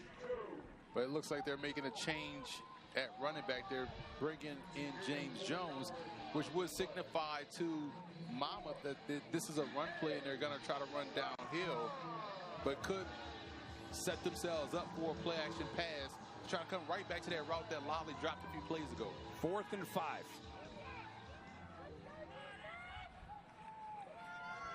Quarterback run to the sideline. Down towards the end zone. In for the score is Caden Bennett. That's a gutsy call right there by Deshaun Jackson. They went QB power to use James Jones as a decoy. He goes around, leads Bennett around the edge. And nice piece of running for Bennett to work himself back across the formation, because it looked like he was going to be stopped short. He was able to find a little crevice, then work his way back toward the goal line and found pay dirt instead. Good kick out block right there by your wide receiver number 8.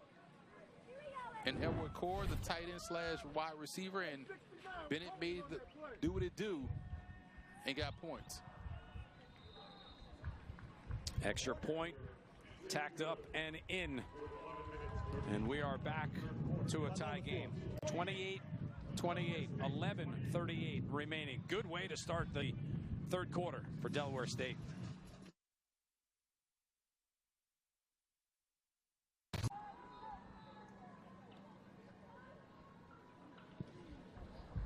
End over end kick. Returnable for Makai Green. Has a lane set up far side, spins his way forward close to the 30.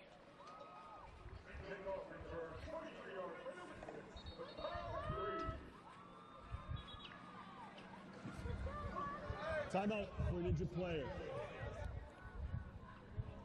Got hurt on that play, got twisted up a little bit. Hopefully it's not anything serious, to see someone that also provides a spark as their reserve running back.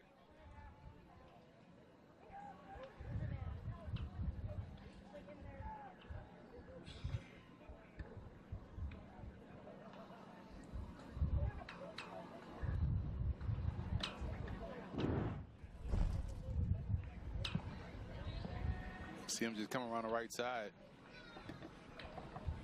He gets twisted up here. It's landed awkwardly on that ankle. So you don't know if it's an ankle or a knee.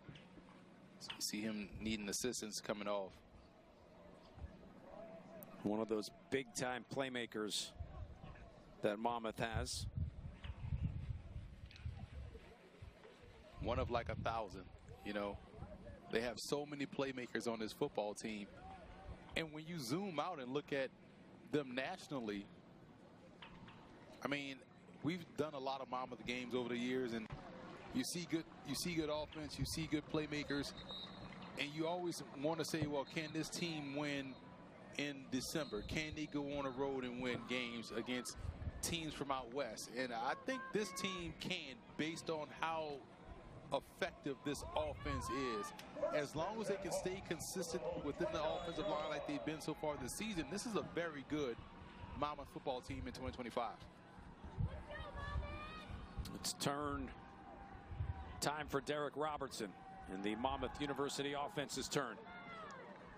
It's Rodney Nelson up the middle. Nelson has had, from the running back perspective, a lion's share of the work today. That's his 15th carry. So with the loss so far of Makai Green, I would expect to see Elijah Jennings once again. We saw him late in the second quarter with a nice run, so probably get a little bit more work in the second half.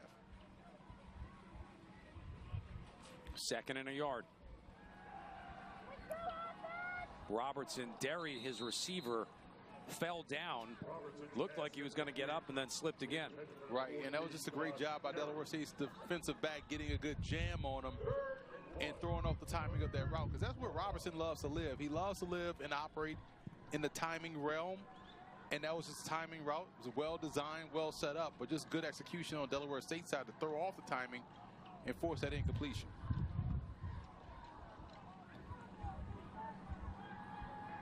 Third and 1. Nelson up the middle, just making sure he gets the first down, which he does on a gain of 4. Yeah, a lot of people underestimate this element of Monmouth's offensive attack. They can run the football. This is where we've seen Monmouth always be able to lean on with many different backs. Going back to Pete Guerrero, you look at every running back they've had since then. They've been able to run the football.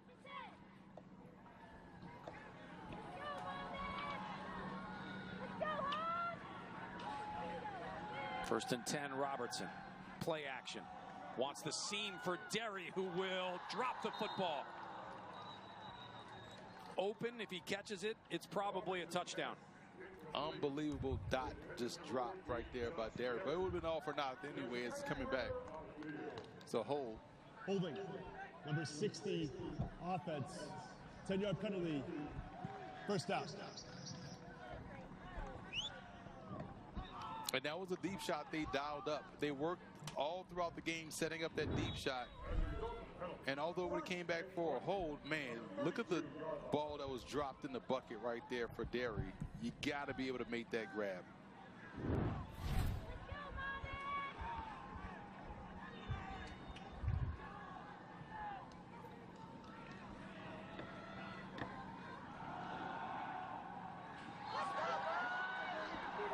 To the outside.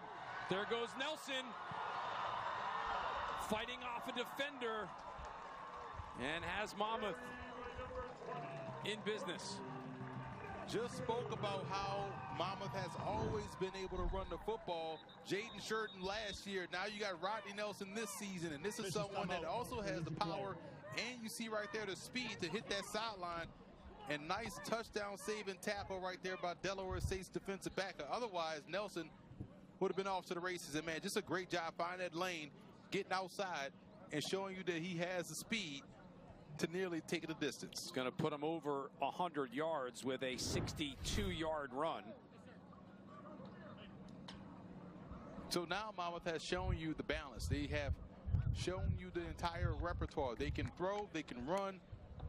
And this is something that teams, I think, around the country underestimate about this Hawks offense. They just see the gaudy passing numbers and lose sight of the fact that this team's foundation and Coach Callahan's mantra has been his ability, and Coach Gallows, the offensive coordinator, former offensive lineman, is always going to be point of attack play. As good as Monmouth has been with all the skilled players, quarterbacks, receivers, running backs we've seen over the years, as you see right there, number 5 for Delaware State, he's getting up off the field as Jadarius Perkins, the graduate corner, 6 feet 193. The foundation has always been about running the football, and that's why they tend to win more than they lose under Coach Callahan. In 33 years, including this season, 191 and 149. Math checks out. First and goal from the 5. Nelson hit in the backfield, crosses the line of scrimmage. The stop by Quincy Robinson. It's a good job right there by Robinson, just making sure he makes a stop at the line of scrimmage. Make him line up and do it again. That's the mantra of this defensive front for Delaware State. Stretching towards the goal line, touchdown. Nelson just wanting that a little bit more. Second time today, number 20's in the end zone for 6. We told you guys, just because he is a smaller back, and I know it's listed at 195 here on the roster, he is not 195 pounds, but you might as well say he is because he runs like it. Watch how he runs behind his pads here, keeps his legs moving despite getting popped, knows where the goal line is, stretches out for 6. Great field awareness to know exactly what he needed to do to get in. And to know when to stretch the ball out. We've seen in the NFL the last 2 weeks, guys get the ball poked out as they're going in for the touchdown. He knew when to stretch it out to get the touchdown. Feeney's extra point, good. 35-28. Scoring drive, 6 plays, 71 yards, took up 2:15 of the clock. In order to break tackles like that, it's about pad level and leverage. And if you have the leverage, all you got to do is make contact, and your momentum is going to be able to carry you forward for a yard or 2, which allows you then to keep your legs pumping to break that tackle. I just taught you guys physics. I just taught you guys geometry. I just taught you guys how to run the football. I told you guys it was an all-encompassing broadcast. Listen, you're in the right place. You're on a college campus. Why not teach the folks, right? At my big age, if I'm not able to teach, then I should open my mouth to speak. That's bars. I told you up next. I just dropped my line. Brandon gave you his. Again, I just don't know how to keep up with you guys. It's too much for me. Monmouth setting themselves here for the Shable kickoff. This is returnable inside the 5. Delaware State's turn to see if they can make a big play. Decent return out over the 25 from Terrence Roan.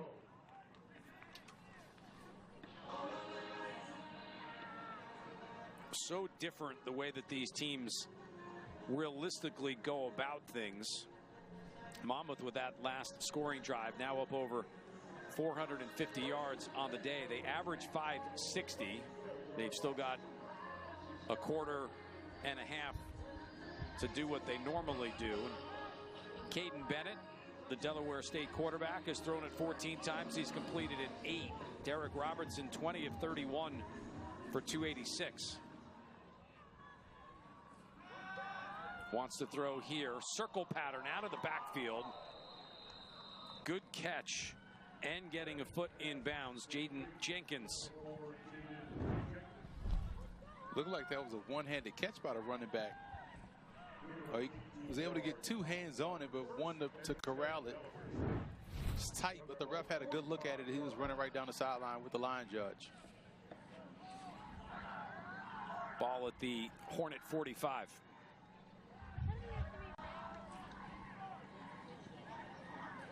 Inside carry. More and more running backs starting to work into the rotation. That's Kobe Boykin. Boykin with a good job on what looked to be a different way to run sprint draw. I love that. He went in motion but snapped the football and went right back downhill.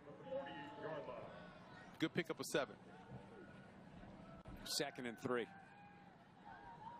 Boykin again, catching the flat, has a first down, a little deeper into Monmouth territory.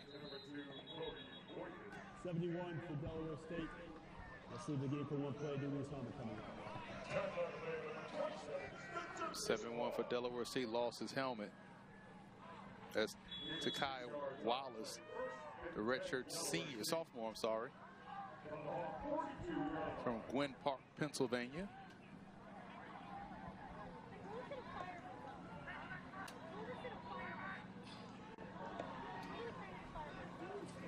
First and 10. Floating it to a spot, wanting the tight end DeMar Jackson. Incomplete.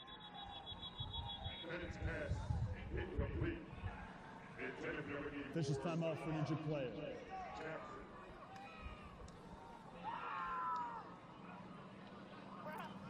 Another offensive lineman is down. This one in injury. He was writhing in pain. You see the frustration when he went down. He tried to get up and fell right back to the ground. It's number 69 for the Hornets. That's Justice Johnson. He's from Laurel, Maryland, Gonzaga College High School. That's a fantastic football program they have down there.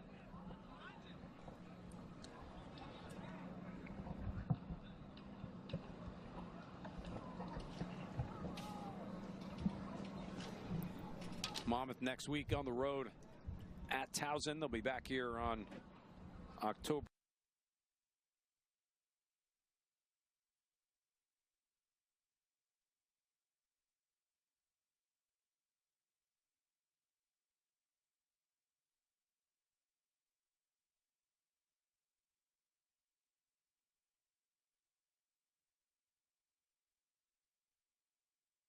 For the Hornets, that's Justice Johnson. He's from Laurel, Maryland, Gonzaga College High School. That's a fantastic football program they have down there.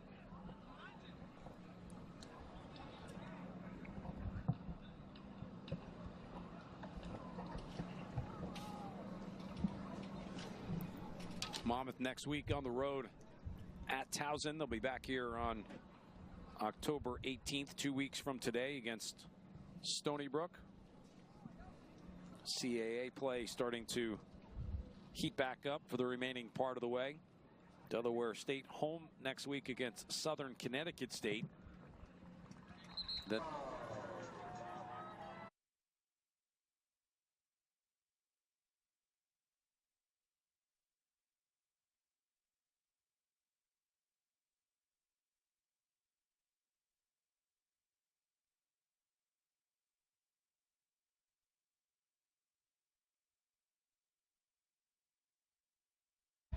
short of a punt here or there. No one's been able to really stop anybody. Up the middle again for Jones. Bounces it to the left. Stopped just short. You know, we say the MEAC, and I know you feel like this Delaware State team is a sneaky top contender to win the MEAC championship. You know why? Quarterback play. If you have stable quarterback play, which they have in Caden Bennett, along with what they've done running the football and the weapons that they have and how they've been opportunistic defensively, yes, this team has what it takes to win that conference and get to the Celebration Bowl. 4th and a yard. That's a lateral. It's caught in stride by Kyrie Benton, who will get the Hornets a first down. Risky there to go wide side and also throw the football on 4th and short when you have the ability to run downhill, but it worked out for Delaware State. They stay on the field. They've been able to string together a lot of sustained drives here against this Monmouth Hawk football team. That was the question we had coming in, and Delaware State has been answering the call, and not only just been answering the call, they've been coming away with points as well. Inside the 15 from the Monmouth 13. Gillis the carry.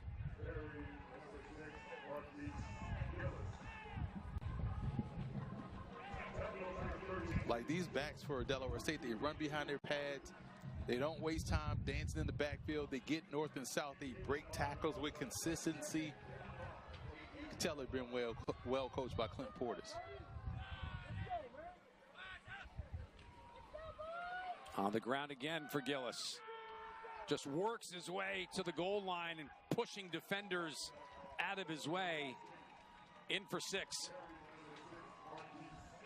This is a football team that's out here making a statement in how they are attacking the 12th to 14th ranked team in the country. Watch this run by Gillis. It's well defended by Monmouth. They did a great job trying to condense the hole, but he was able to power through that, keep his legs moving. He's moving defenders. He's carrying Monmouth Hawks with him into the end zone for a touchdown.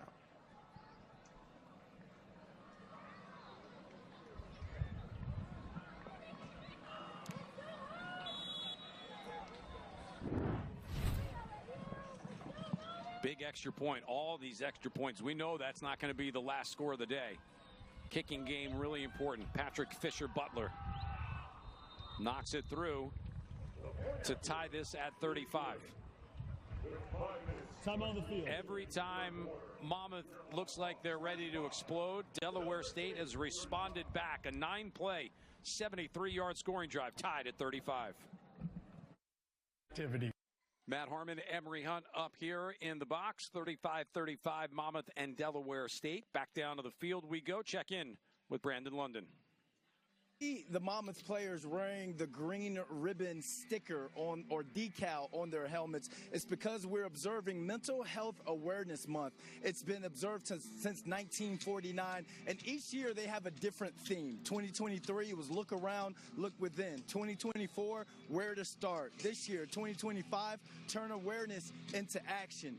Everyone needs to take their awareness into action because transparency and getting involved can save lives. Emery, when I played, when you played,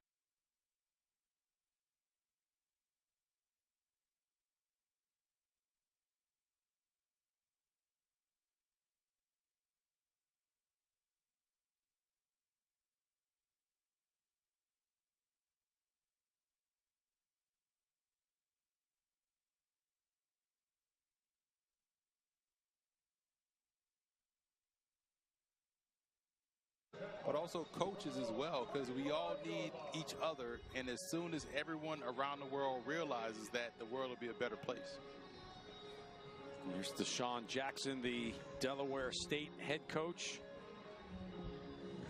3-time Pro Bowler, 5 teams he played for in the NFL. He's got his Delaware State team on the verge of what would be a big upset if anybody can stop anybody today, and it's been a problem. Rodney Nelson, another big run. That's going to put him up over 150 on the day. It's crazy because this came right down Main Street, and again, they ran the football solidly in the first half. Now they're just opening up a whole can in the run game here in the second half. Robertson with some play action. Look left, throws back to the right. Out of the range of the outstretched Trey Neal. It looked as if Robertson was throwing that away, and then all of a sudden, as it's mid-air, you're like, okay, he can get to it. Pass interference, number 10, defense, 15-yard penalty, automatic, first down. Shane Thrift, the corner out of Pittsburgh, with too much contact down the field. He had a hand on that hoodie or his hair. If he just stays with him in phase and kind of condenses him to the sideline, there is no need for the flag. And I think he kind of outthought himself on that one. Gave up a huge penalty. Penalty, such a theme today. Just the second one on Delaware State. Inside run. Nelson, who's been the workhorse, 21st carry of the afternoon. And that was a huge hit by the safety, Christian Garrett, the redshirt sophomore, 6'3", 205. Those safeties of Delaware State have been flying around the field and flying to the ball carrier and arriving in a significantly bad mood.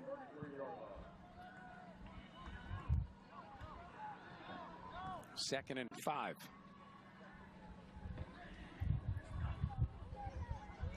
This is going to be a wide receiver throw. Looking for Neary to the goal line. Makes the catch. Touchdown. Out of the bag of tricks and into the Monmouth coaching box. They've been waiting to pull that one out. Neary will get the score set up perfectly.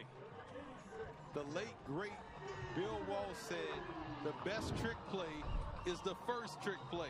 And this is the first trick play we've had all game long. I expected to see more than one coming in, but Monmouth ran one first. Offensive coordinator Jeff Gallo dialed it up at the right time to take the momentum back from Delaware State, because I felt like the Hornets kind of had their mojo going.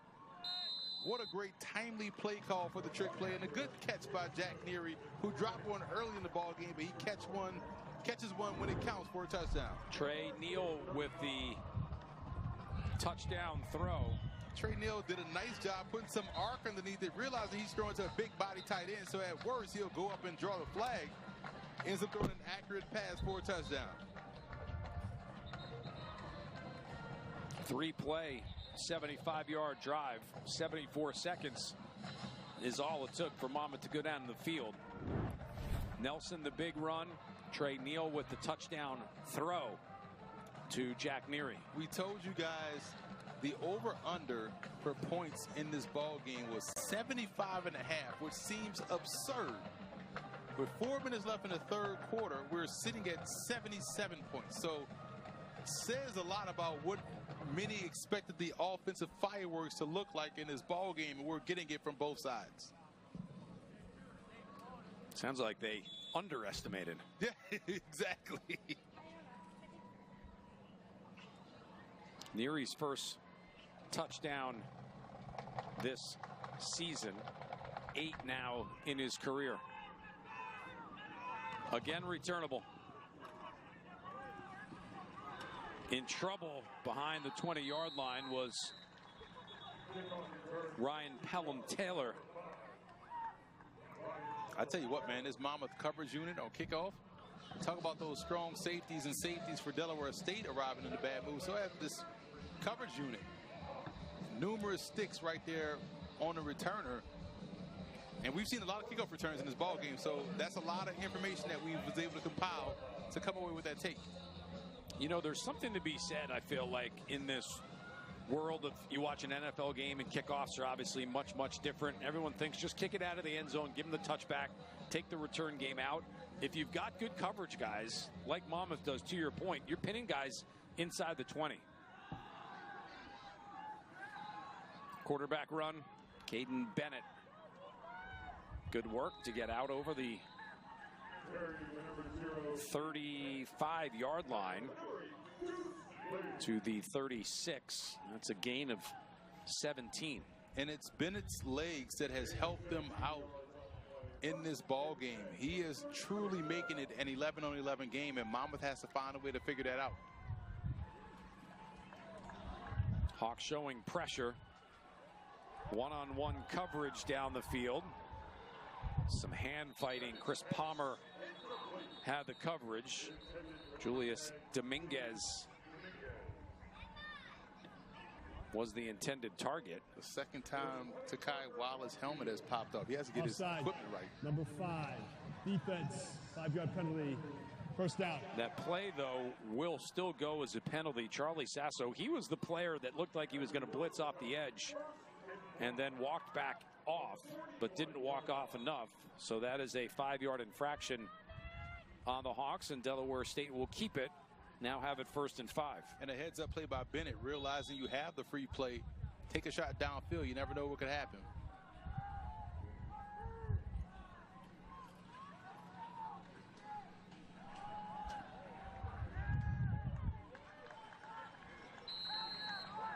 Inside run gain of just a couple. That was a good stop right there by Charlie Sasso, who just got flagged for the penalty, but he was able to step up in the gap and put his shoulder into the ball carrier for a minimal gain. 2nd and about 3 here for the Hornets. Sean Weston on that last carry. Delaware State cycling fresh legs in almost every series in the backfield. Jet sweep action set up. Good tackle by Jaden Jones, but it probably is going to be enough for a Delaware State first down, and it is. It was Lally on the carry. Lally is so good with the ball in his hands, man, as a runner. We've seen him make numerous plays in a run game. Just has a knack for how to run with the ball in his hands.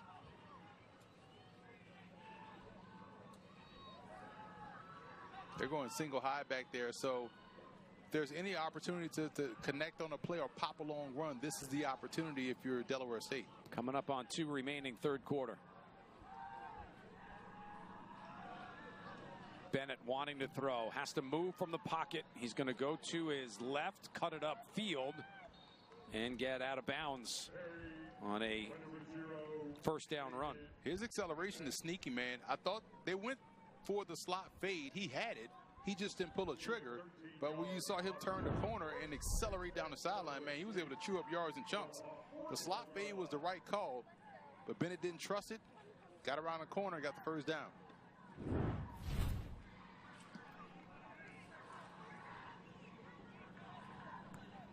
Defensive stops have been tough to come by today for both of these teams, as evidenced by the score.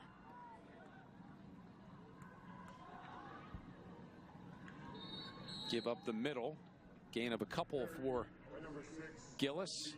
Maybe about a 4-yard gain, close to 5. But again, Delaware State is showing you, it's showing the nation essentially the blueprint and how to attack this Monmouth defense in terms of what you can do to keep yourself in the ball game. They've been within striking distance, to be honest, better than Villanova has. You know, so this has been a well of a game on both sides. I love how both coaching staffs came in and attacked certain areas of the officials timeout for a Ninja player, and it's working to perfection. Monmouth player is down.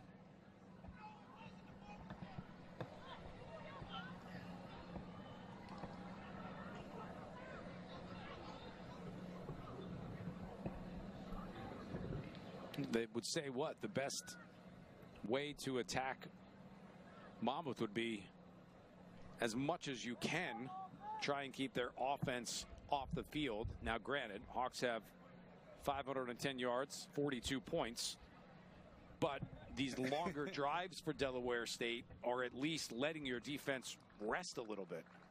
Right. It gives you a chance to give your defense a chance to adjustments are adjustments, but it's more about giving them a breather, giving them a break. And if you're having the long sustained drives, and on top of that, you're coming away with points, man, you're really doing a fantastic job. And I think that's the key. If you're a team out here trying to defend Monmouth in their point-a-minute offense, that's a 1950s Los Angeles Rams reference right there for you.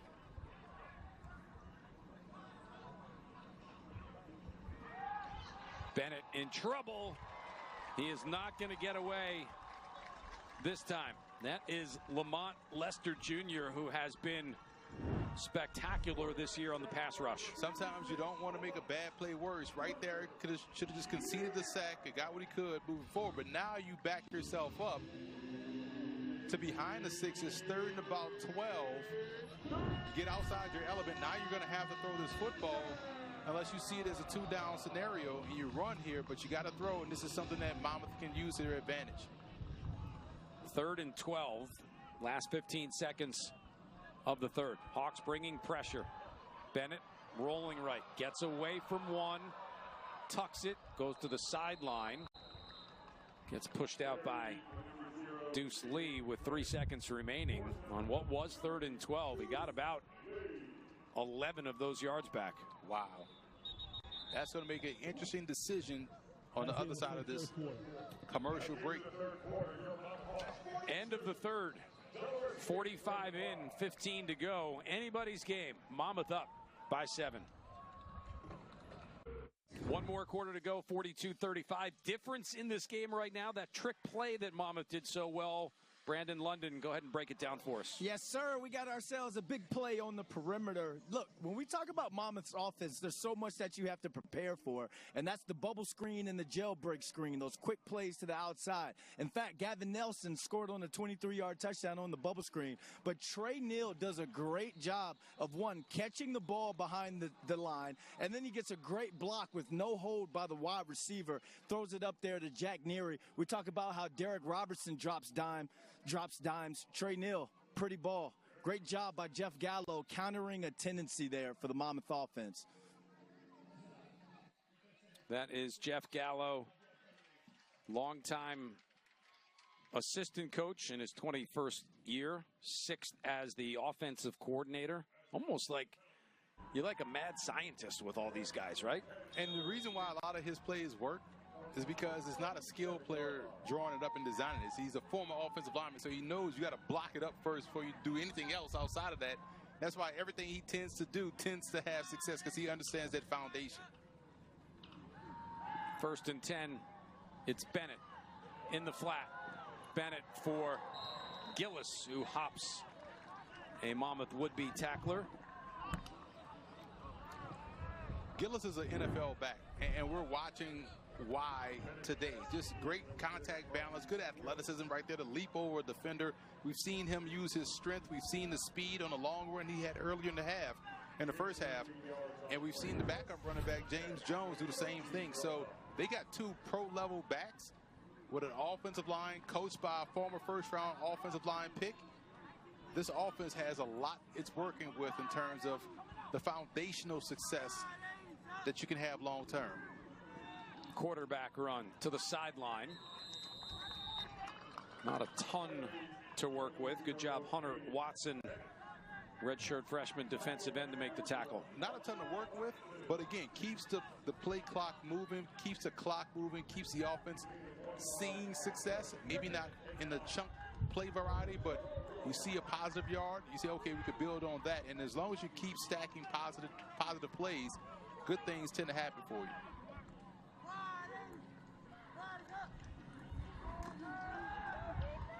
Into the end zone, incomplete.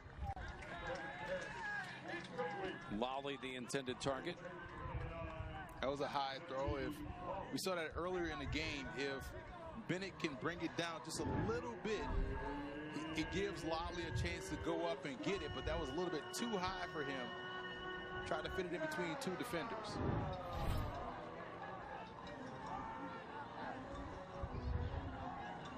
Bryce Rooks, who was helped out earlier, back in for Monmouth up front. 3rd down. Got to be 4-down territory if they need it. That's broken up on the sideline. Deuce Lee, tremendous safety for Monmouth. Makes a big play to set up now 4th down. And it looks like, as I said, 4-down territory. Shows what I know. They're bringing the kicking game on. They were watching whether or not he caught that football, because if he did, it would have put him about 4th and short, and they would have gone for it. But I love how Coach Jackson says, by that move, hey, points add up. We may need this at some point in time, so might as well get it now. If we score a touchdown later, that puts us in position to win the game. This is Patrick Fisher Butler from the left hash mark. It'll be from 30. Hooks in for 3. Make it 42-38 now in favor of Monmouth. Operation wasn't clean, but the effectiveness was what it should have been. The ball went through. So now you have yourself a situation where it's 38 points. You scored. Their defense can get a stop. You get the ball back with a chance to take the lead. So we said this probably throughout the ball game. It's a big series of plays for Monmouth and also Delaware State. If you're Monmouth, you want about a 7-minute drive here. If you're Delaware State, you want a quick 3 and out. So how you coach this is always fascinating to see. Do they send extra pressure if you're Delaware State? Do they send double tights in there if you're Monmouth? Try to lean on this defensive line. Do you try to go for the jugular right away? If you're Delaware State, how much do you kind of bend without breaking? Because you can't give up any more touchdowns because you've only shrunk the lead to about 4 as opposed to 7.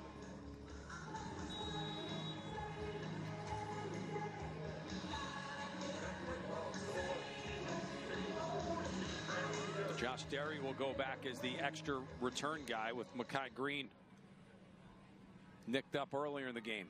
He and Spate together. Right over the top of Spate and out of play. The excitement is in the air, and we want you here cheering on the Hawks. Don't miss your chance. Head over to monmouthhawks.com/tickets to secure your seats and be part of the action. Next home game football-wise, Stony Brook in 2 weeks. Monmouth has UNH and Albany at home coming up in the month of November. Out to the 25-yard line for Derek Robertson. Spade in motion. It is Nelson who will get the carry. Head down, pickup of 6. Nelson is showing you something in this ball game. They've leaned on him to kind of be their bell cow power guy. Once we saw Spaeth go down with a little bit, Makai Green go down with a little bit of injury, it's been all Nelson here in the second half, toting the rock. 22nd carry, 158 yards. 2nd and 4 for Robertson. Slings it to the open man. Gavin Nelson makes the catch into Hornet territory and a first down. When we always talk about touch timing, anticipation, and accuracy, that was an example of the accuracy and the touch, because he had to feather that in between 2 defenders.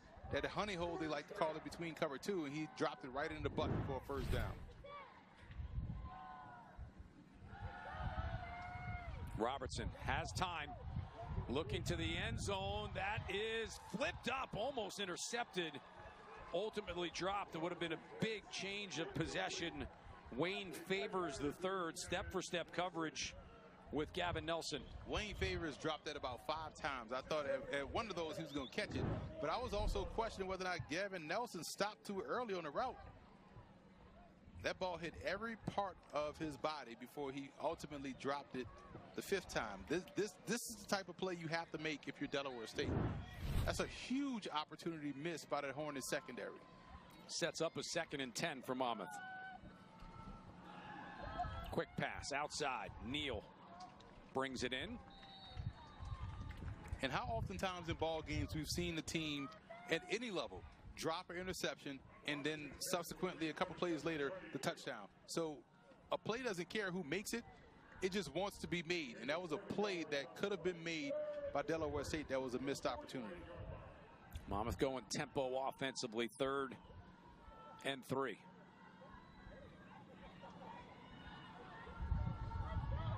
The run for Nelson. First down yardage, holds on to the football, stretches to the 36. And what you're seeing Monmouth do is kind of what we said Delaware State should do in this game. Monmouth is trying to protect their defense. They've seen their defense not be able to slow down this Hornets ground game. So you're seeing them taking small bites of the apple here and work themselves down the field. back on the ground for Nelson.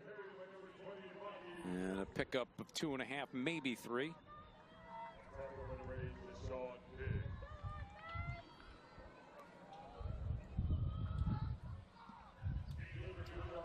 Second and 7. Monmouth definitely using the clock in between these plays. New set of receivers coming in. Rodney Nelson will go to the bench, get a break with Elijah Jennings, the redshirt freshman out of Pennsauken, coming in.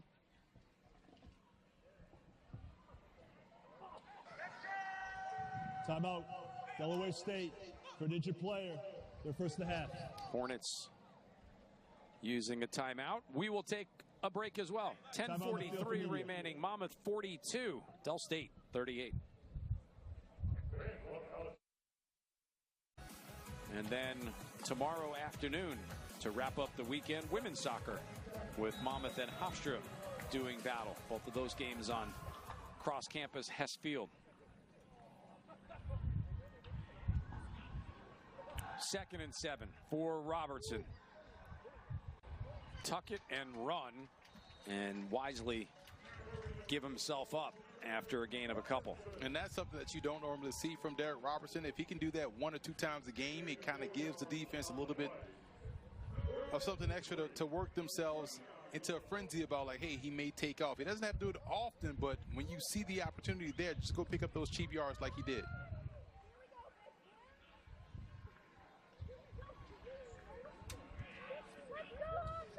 Spate in motion. It's an inside carry for Elijah Jennings.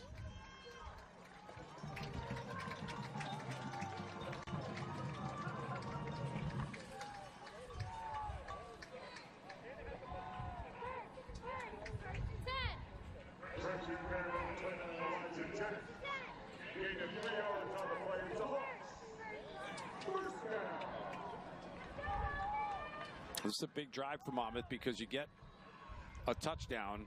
It creates a 2-score game. Robertson looking to his right, wanting right, looking for Gavin Nelson, who can't hang on to it with some contact. Remember the Bermuda Triangle of the University of Miami? You know, the linebacking core. Man, they are I feel like Delaware State is kind of bringing that back with these safeties, man. It's tough to throw the football over the middle of the field. It's tough to kind of rebrand that, you know, with how they're playing defense, because you need a third person. But, man, these safeties are playing outstanding ball on the back end. Incompletion sets up 2nd and 10. Nelson the run. Gain of 1.5 yards. I still like how Robertson is still being aggressive in terms of where he's attacking. You know, if he sees man coverage, he's going to trust that his guy is going to make a play. He's going to try to fire the football there, so he can do that. But it's tough today because this secondary of Delaware State has been game and ready for the challenge.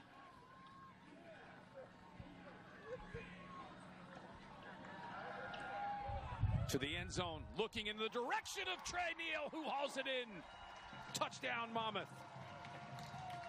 Fantastic throw down the sideline, man. You talk about the window of opportunity that you have as a quarterback, and you have the sideline, but now you're worried about the back pylon as well. To put that ball on a rope to where it helps extend the separation like he did. Great end zone shot right here. Form, touch timing, boom. Accuracy is where it needed to be. Touchdown, Monmouth. Trey Neal once again finding pay dirt. Hudson Feeney on for his 7th extra point today. Knocks that through. 49-38. Fair to say, 2-score game. That's a big momentum swing. When you talk about this offense, 2 scores is an eternity. And so now if you're Delaware State, needing 2 touchdowns or 2 scores, you wonder, do you get out of your element now, or do you wait until you get the ball back a second time? because they can run the football. They can still stay in their regular offense and get down the field and get points.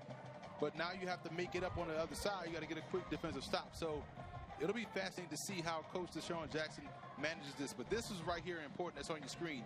11 plays, 4 minutes, 31 seconds. The yardage is irrelevant, but the fact that they took a lot of plays and nearly 5 minutes to get that scoring drive, you add that to the time that we got here on the clock. They took half a quarter out, essentially, and now they've really shrank the ball game, shrank your possessions opportunity if you're Delaware State. So they got a lot of ground to make up and not a lot of time. But that young man right there, Deshaun Jackson, you got to be impressed with how he's coaching his ball club, and they got a bright future down there in Dover. End over end kick back to the goal line. Returnable and driven out. What you do, though, is in this particular situation, if you're Delaware State, you're to the point where every possession is must score. Yeah, you got to score, and you got to generate chunk plays. We know they do a good job of running the football, but you got to hope you could rip off at least 2 to 3 big plays per series. And then you got to hope your defense can get a quick stop. So it's going to be interesting to see how they go about working this thing and getting themselves back in the ball game. Because they played a well of a game, but you're up, we say a well of a game as you've given up 49 points. But considering how close this game has been to this offense, they played a well of a game. Throw down the sideline is incomplete. Intended target was Maurice Clark.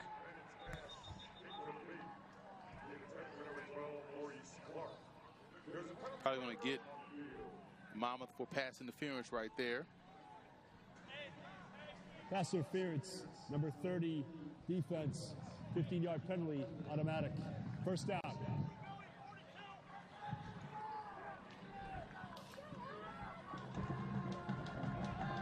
Monmouth coaches will not be happy today with 7 penalties. They have more penalties than Delaware State does.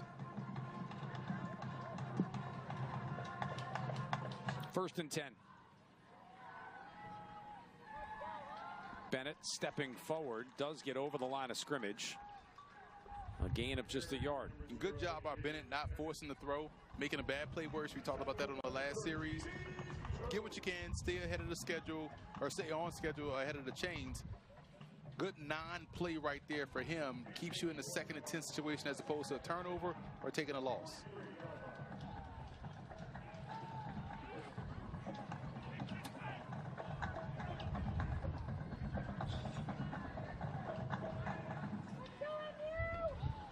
Second and 9, middle of the field. Big hit, Deuce Lee delivered. Flag coming out. Yeah, they're going to get Deuce Lee for unnecessary roughness because the ball had already passed the receiver and he flew in there to try to lay a stick. It wasn't targeting because he led with his shoulder, but it was unnecessary, I believe.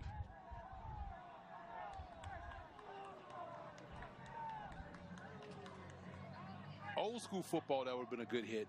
But in this new era of late hits or unnecessary roughness or targeting, they're going to throw the flag on that every time.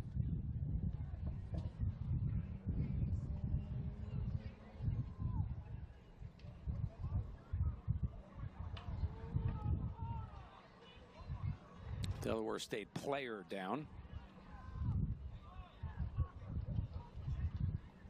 And that's the receiver that bore the brunt of that hit, number 17. Terrence Roan. Roan from Houston.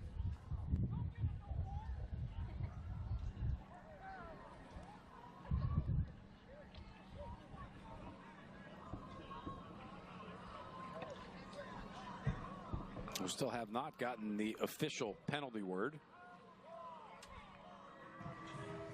Personal foul, targeting, number 8, defense. Previous plays under further review.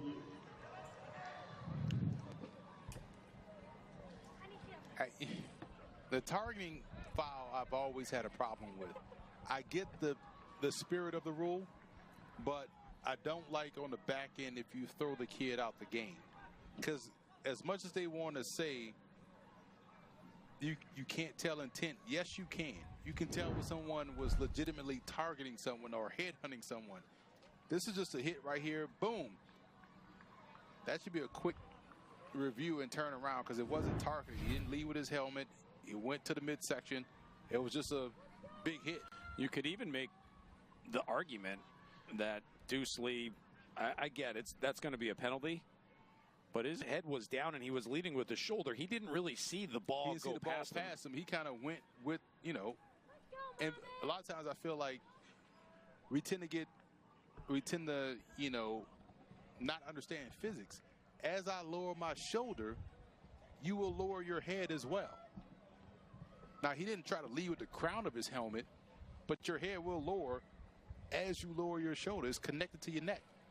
It's going to happen.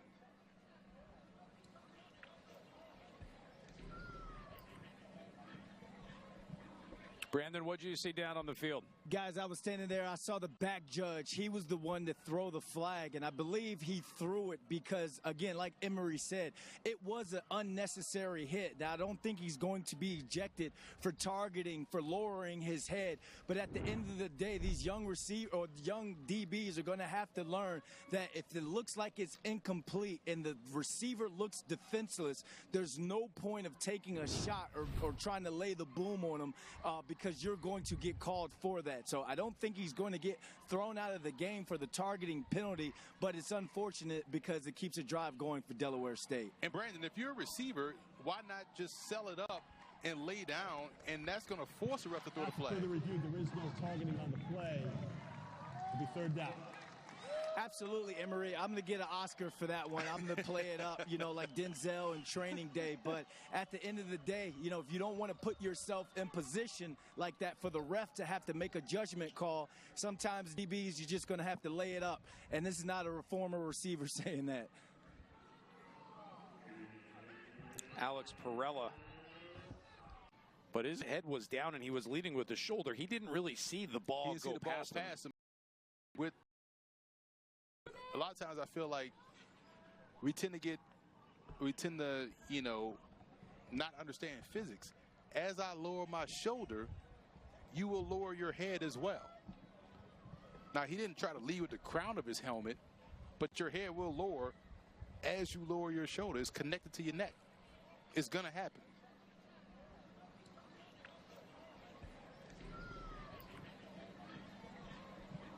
Brandon, what did you see down on the field? Guys, I was standing there. I saw the back judge. He was the one to throw the flag, and I believe he threw it because, again, like Emery said, it was an unnecessary hit. Now, I don't think he's going to be ejected for targeting, for lowering his head. But at the end of the day, these young DBs are going to have to learn that if it looks like it's incomplete and the receiver looks defenseless, there's no point of taking a shot or trying to lay the boom on him because you're going to get called for that. So I don't think he's going to get thrown out of the game for the targeting penalty, but it's unfortunate because it keeps a drive going for Delaware State. And Brandon, if you're a receiver, why not just sell it up and lay down, and that's going to force the ref to throw the flag. After the review, there is no targeting on the play. It'll be third down. Absolutely, Emery. I'm going to get an Oscar for that one. I'm going to play it up, like Denzel in Training Day. But at the end of the day, if you don't want to put yourself in position like that for the ref to have to make a judgment call, sometimes DBs, you're just going to have to lay it up. And this is not a former receiver saying that. Alex Perella is the referee. So they took away the targeting and the penalty. So now it's third down. I thought they were going to get him for the late hit or unnecessary roughness, but because they called it targeting. 3rd and 9. On the rollout, in trouble is Bennett. Going the wrong direction. A lot of blue jerseys giving him chase. Lets that go. It'll set up 4th down. Not a receiver in the area. And there's the flag. Potential grounding, number 0. Offense. Lost it down to spar the foul. 4th down. Was going to be 4th down anyway. But what we talked about, don't make a bad play worse. You got to know how your athleticism is set up before you try to do things like this, right? This something Lamar Jackson can do, you know, because he's a little bit more quick twitch in terms of his athleticism and his agility. Bennett is a good athlete, but you saw him getting slower every time he tried to turn around, and it just didn't work out for him. Now you have to punt from South Jersey, and it's going to set up Monmouth in great field position if they don't come after this kick.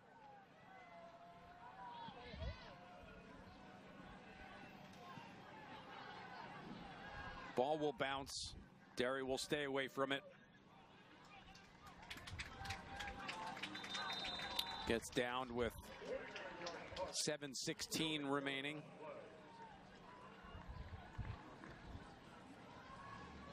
And now if you're the Monmouth offense, you have a chance to deliver a knockout punch.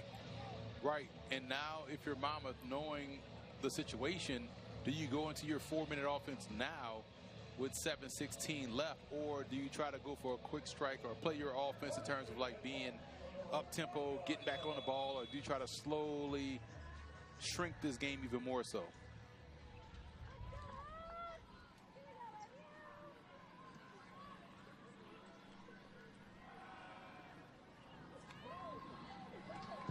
Good run, keeping his feet, is Rodney Nelson, who is creeping towards breaking the 200.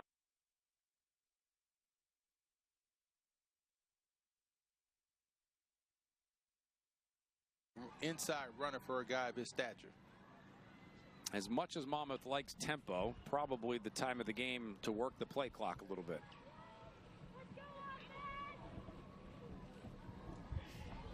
Middleton in motion. It's Nelson again. Looking for the first down. Will have it. Wrapped up Delaware State 44-yard line. We've seen him break many tackles running inside. And we saw Monmouth snap that football with 15 seconds left on the play clock. So they're trying to balance it on both ends. We're going to stay with our offensive attack, but we're also going to work this clock as well, not be in a rush to get the play call off. They got the first down. They'll probably take it down even more so as they're at 15 right now on the play clock, and they're just getting lined up.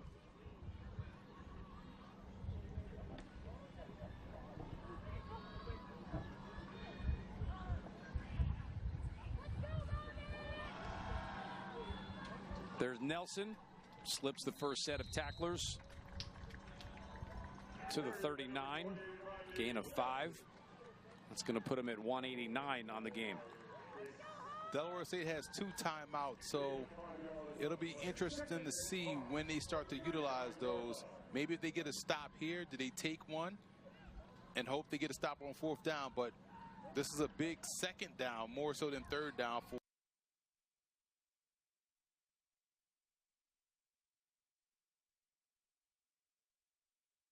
break. Redshirt freshman gets the carry, close to a first down.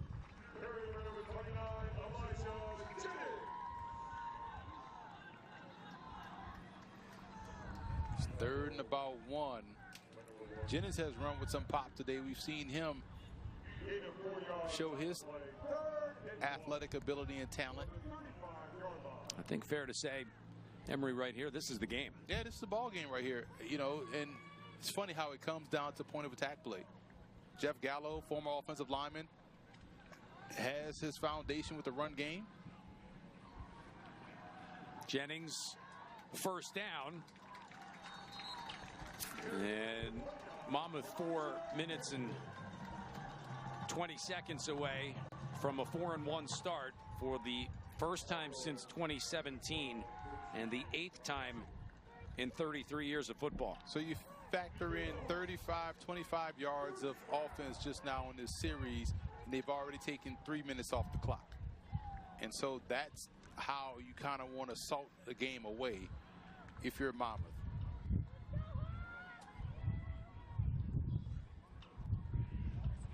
Derry in motion. Jennings bounces it to the outside, gain of maybe 2.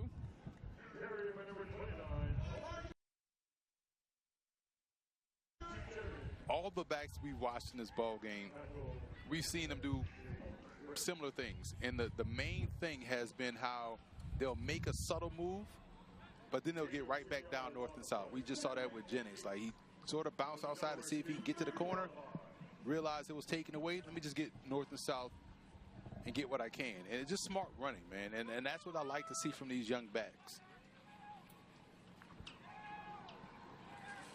Rodney Nelson back into the game.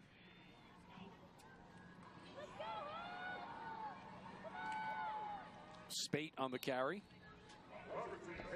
On the little flip pass forward. That will go as a completion.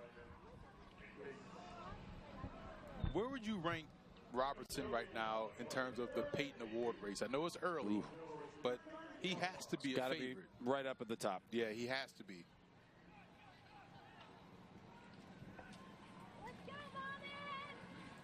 One of the best pure passers at the FCS level. And I know a lot of NFL scouts and teams have been out here to watch him all throughout the season, man. They have to be impressed with what they've seen. Came into the day with 1,677 yards, albeit with just 4 games played. That leads the nation. Again, going into play today, ironically enough, Delaware State, 30 seconds. The number 2 guy in terms of total passing yards in his own league, Devin Farrell, the quarterback from Rhode Island, 1637. But the Rams have played 6 games already. Yeah, and when you look at how Robertson played against his FBS competition in Charlotte, it shows you he's not piling up the stats against his own competition. You throw in today's game, you've played 5 games, you're over 2,000 yards already. That's crazy, man. That's insane level of productivity, consistency, and effectiveness. And I know people probably won't get around, the draftniks won't get around to seeing Derek Robertson until after they hear myself talk about him, but even then they'll ignore me, and they'll wait till after they see him at an All-Star game. Then they'll ignore that as well. And then they'll wait till after a pro day when they start to hear whispers of scouts talking about Derek Robertson. But you're watching a guy that can play on the next level for sure. 4th and 7, Monmouth will go for it. Just continue to try and keep the clock moving. And look for the first down, of which they will have. Catch made by Josh Derry. Sticks will move. Clock will continue to run. I think if you want a defining moment for Derek Robertson, all you need to know about this kid is that in the season opener against Colgate, when he turned the football over 4 times with 4 interceptions, Monmouth still won 42-39. And this is the 2-minute timeout. Robertson on that day, 34 of 45, 491 yards, and threw 4 touchdowns. Such a telling stat. One more timeout for us here. The 2-minute break. We're back to wrap it up. As an official sponsor, our Hawks broadcast on MDN, brought to you in part by McClune's family of restaurants, featuring 11 premier locations, 10 across the Jersey Shore. All locations open for lunch and dinner 7 days a week. Visit mcclunes.com for all information.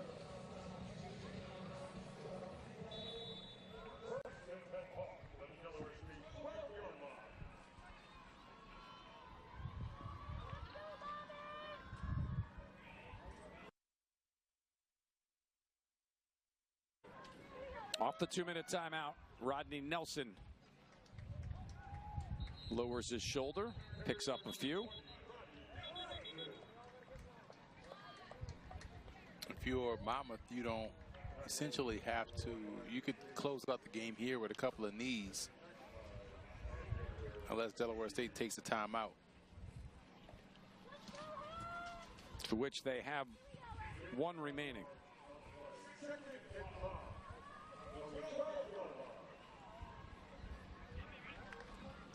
It's never a downside in ending the ball game with the ball in your hands.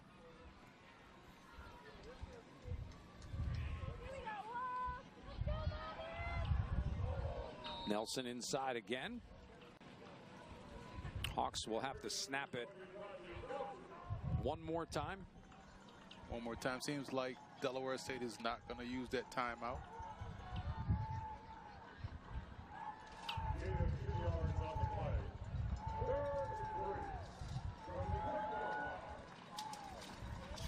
What's your impression of Delaware State? I think they're going to be a dangerous football team.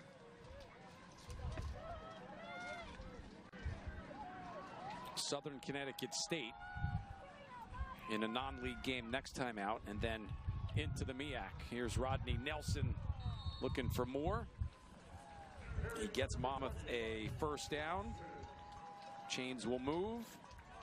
Hawks do not have to snap the football again. Maybe not like how they wanted it, but back and forth. There was an opportunity for them to win this ball game. Could hold their heads high, but Monmouth continues to move on, move forward, looking like one of the top 10 teams in the FCS. And it becomes what in some ways is a typical Monmouth win. Colgate 42-39, Fordham 49-28, Villanova 51-33, Monmouth over Delaware State today 49-38. You might give up a lot, but you're scoring a ton.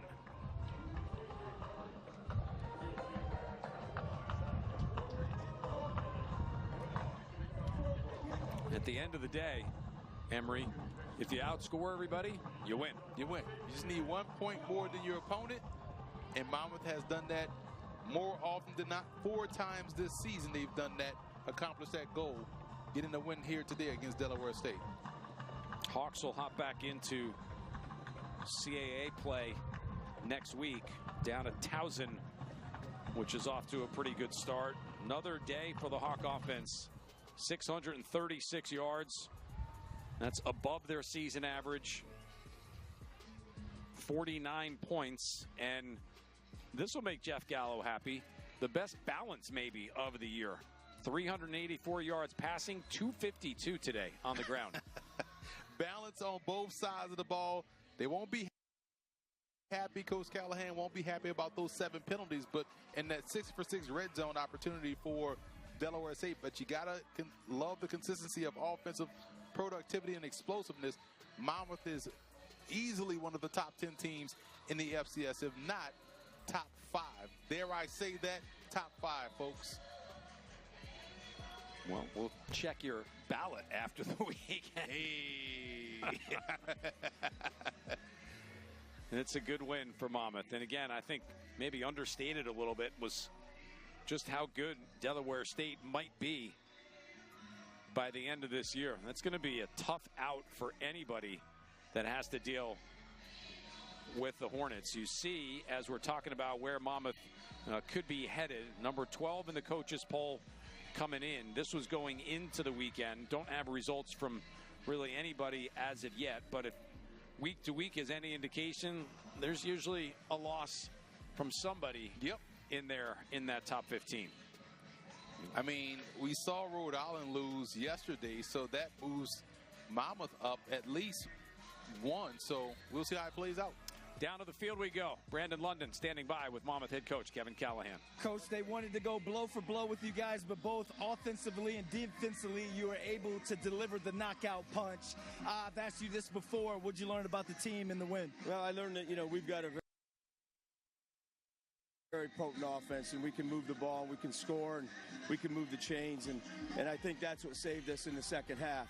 They got a great offense too, and they were going up and down the field, and it looked like at halftime this game could go either way, but fortunately our guys got a few stops in the second half on the defensive end, and we were able to keep putting points on the board. When you talk about your potent offense, we're used to the 350-plus passing yards, but you guys were able to run for 2-something plus on the ground. How was the ground game so effective today? Well, we knew that we had to keep the ball away from them, and by throwing the ball, obviously you don't use as much time, and we felt that by running the ball we could keep their offense on the sideline, and that's something we needed to do. Lastly, it's CAA play from here on out. What's your message going to be to the team as you enter conference play? Well, we're really happy to get this one coming off the bye. It was a big win for us, and now we got to lock into conference play. And each and every week, it's not about the team's record; it's about what happens out here on the field. Yes, sir. Congratulations, Coach. Thank you. Appreciate it. Thank you.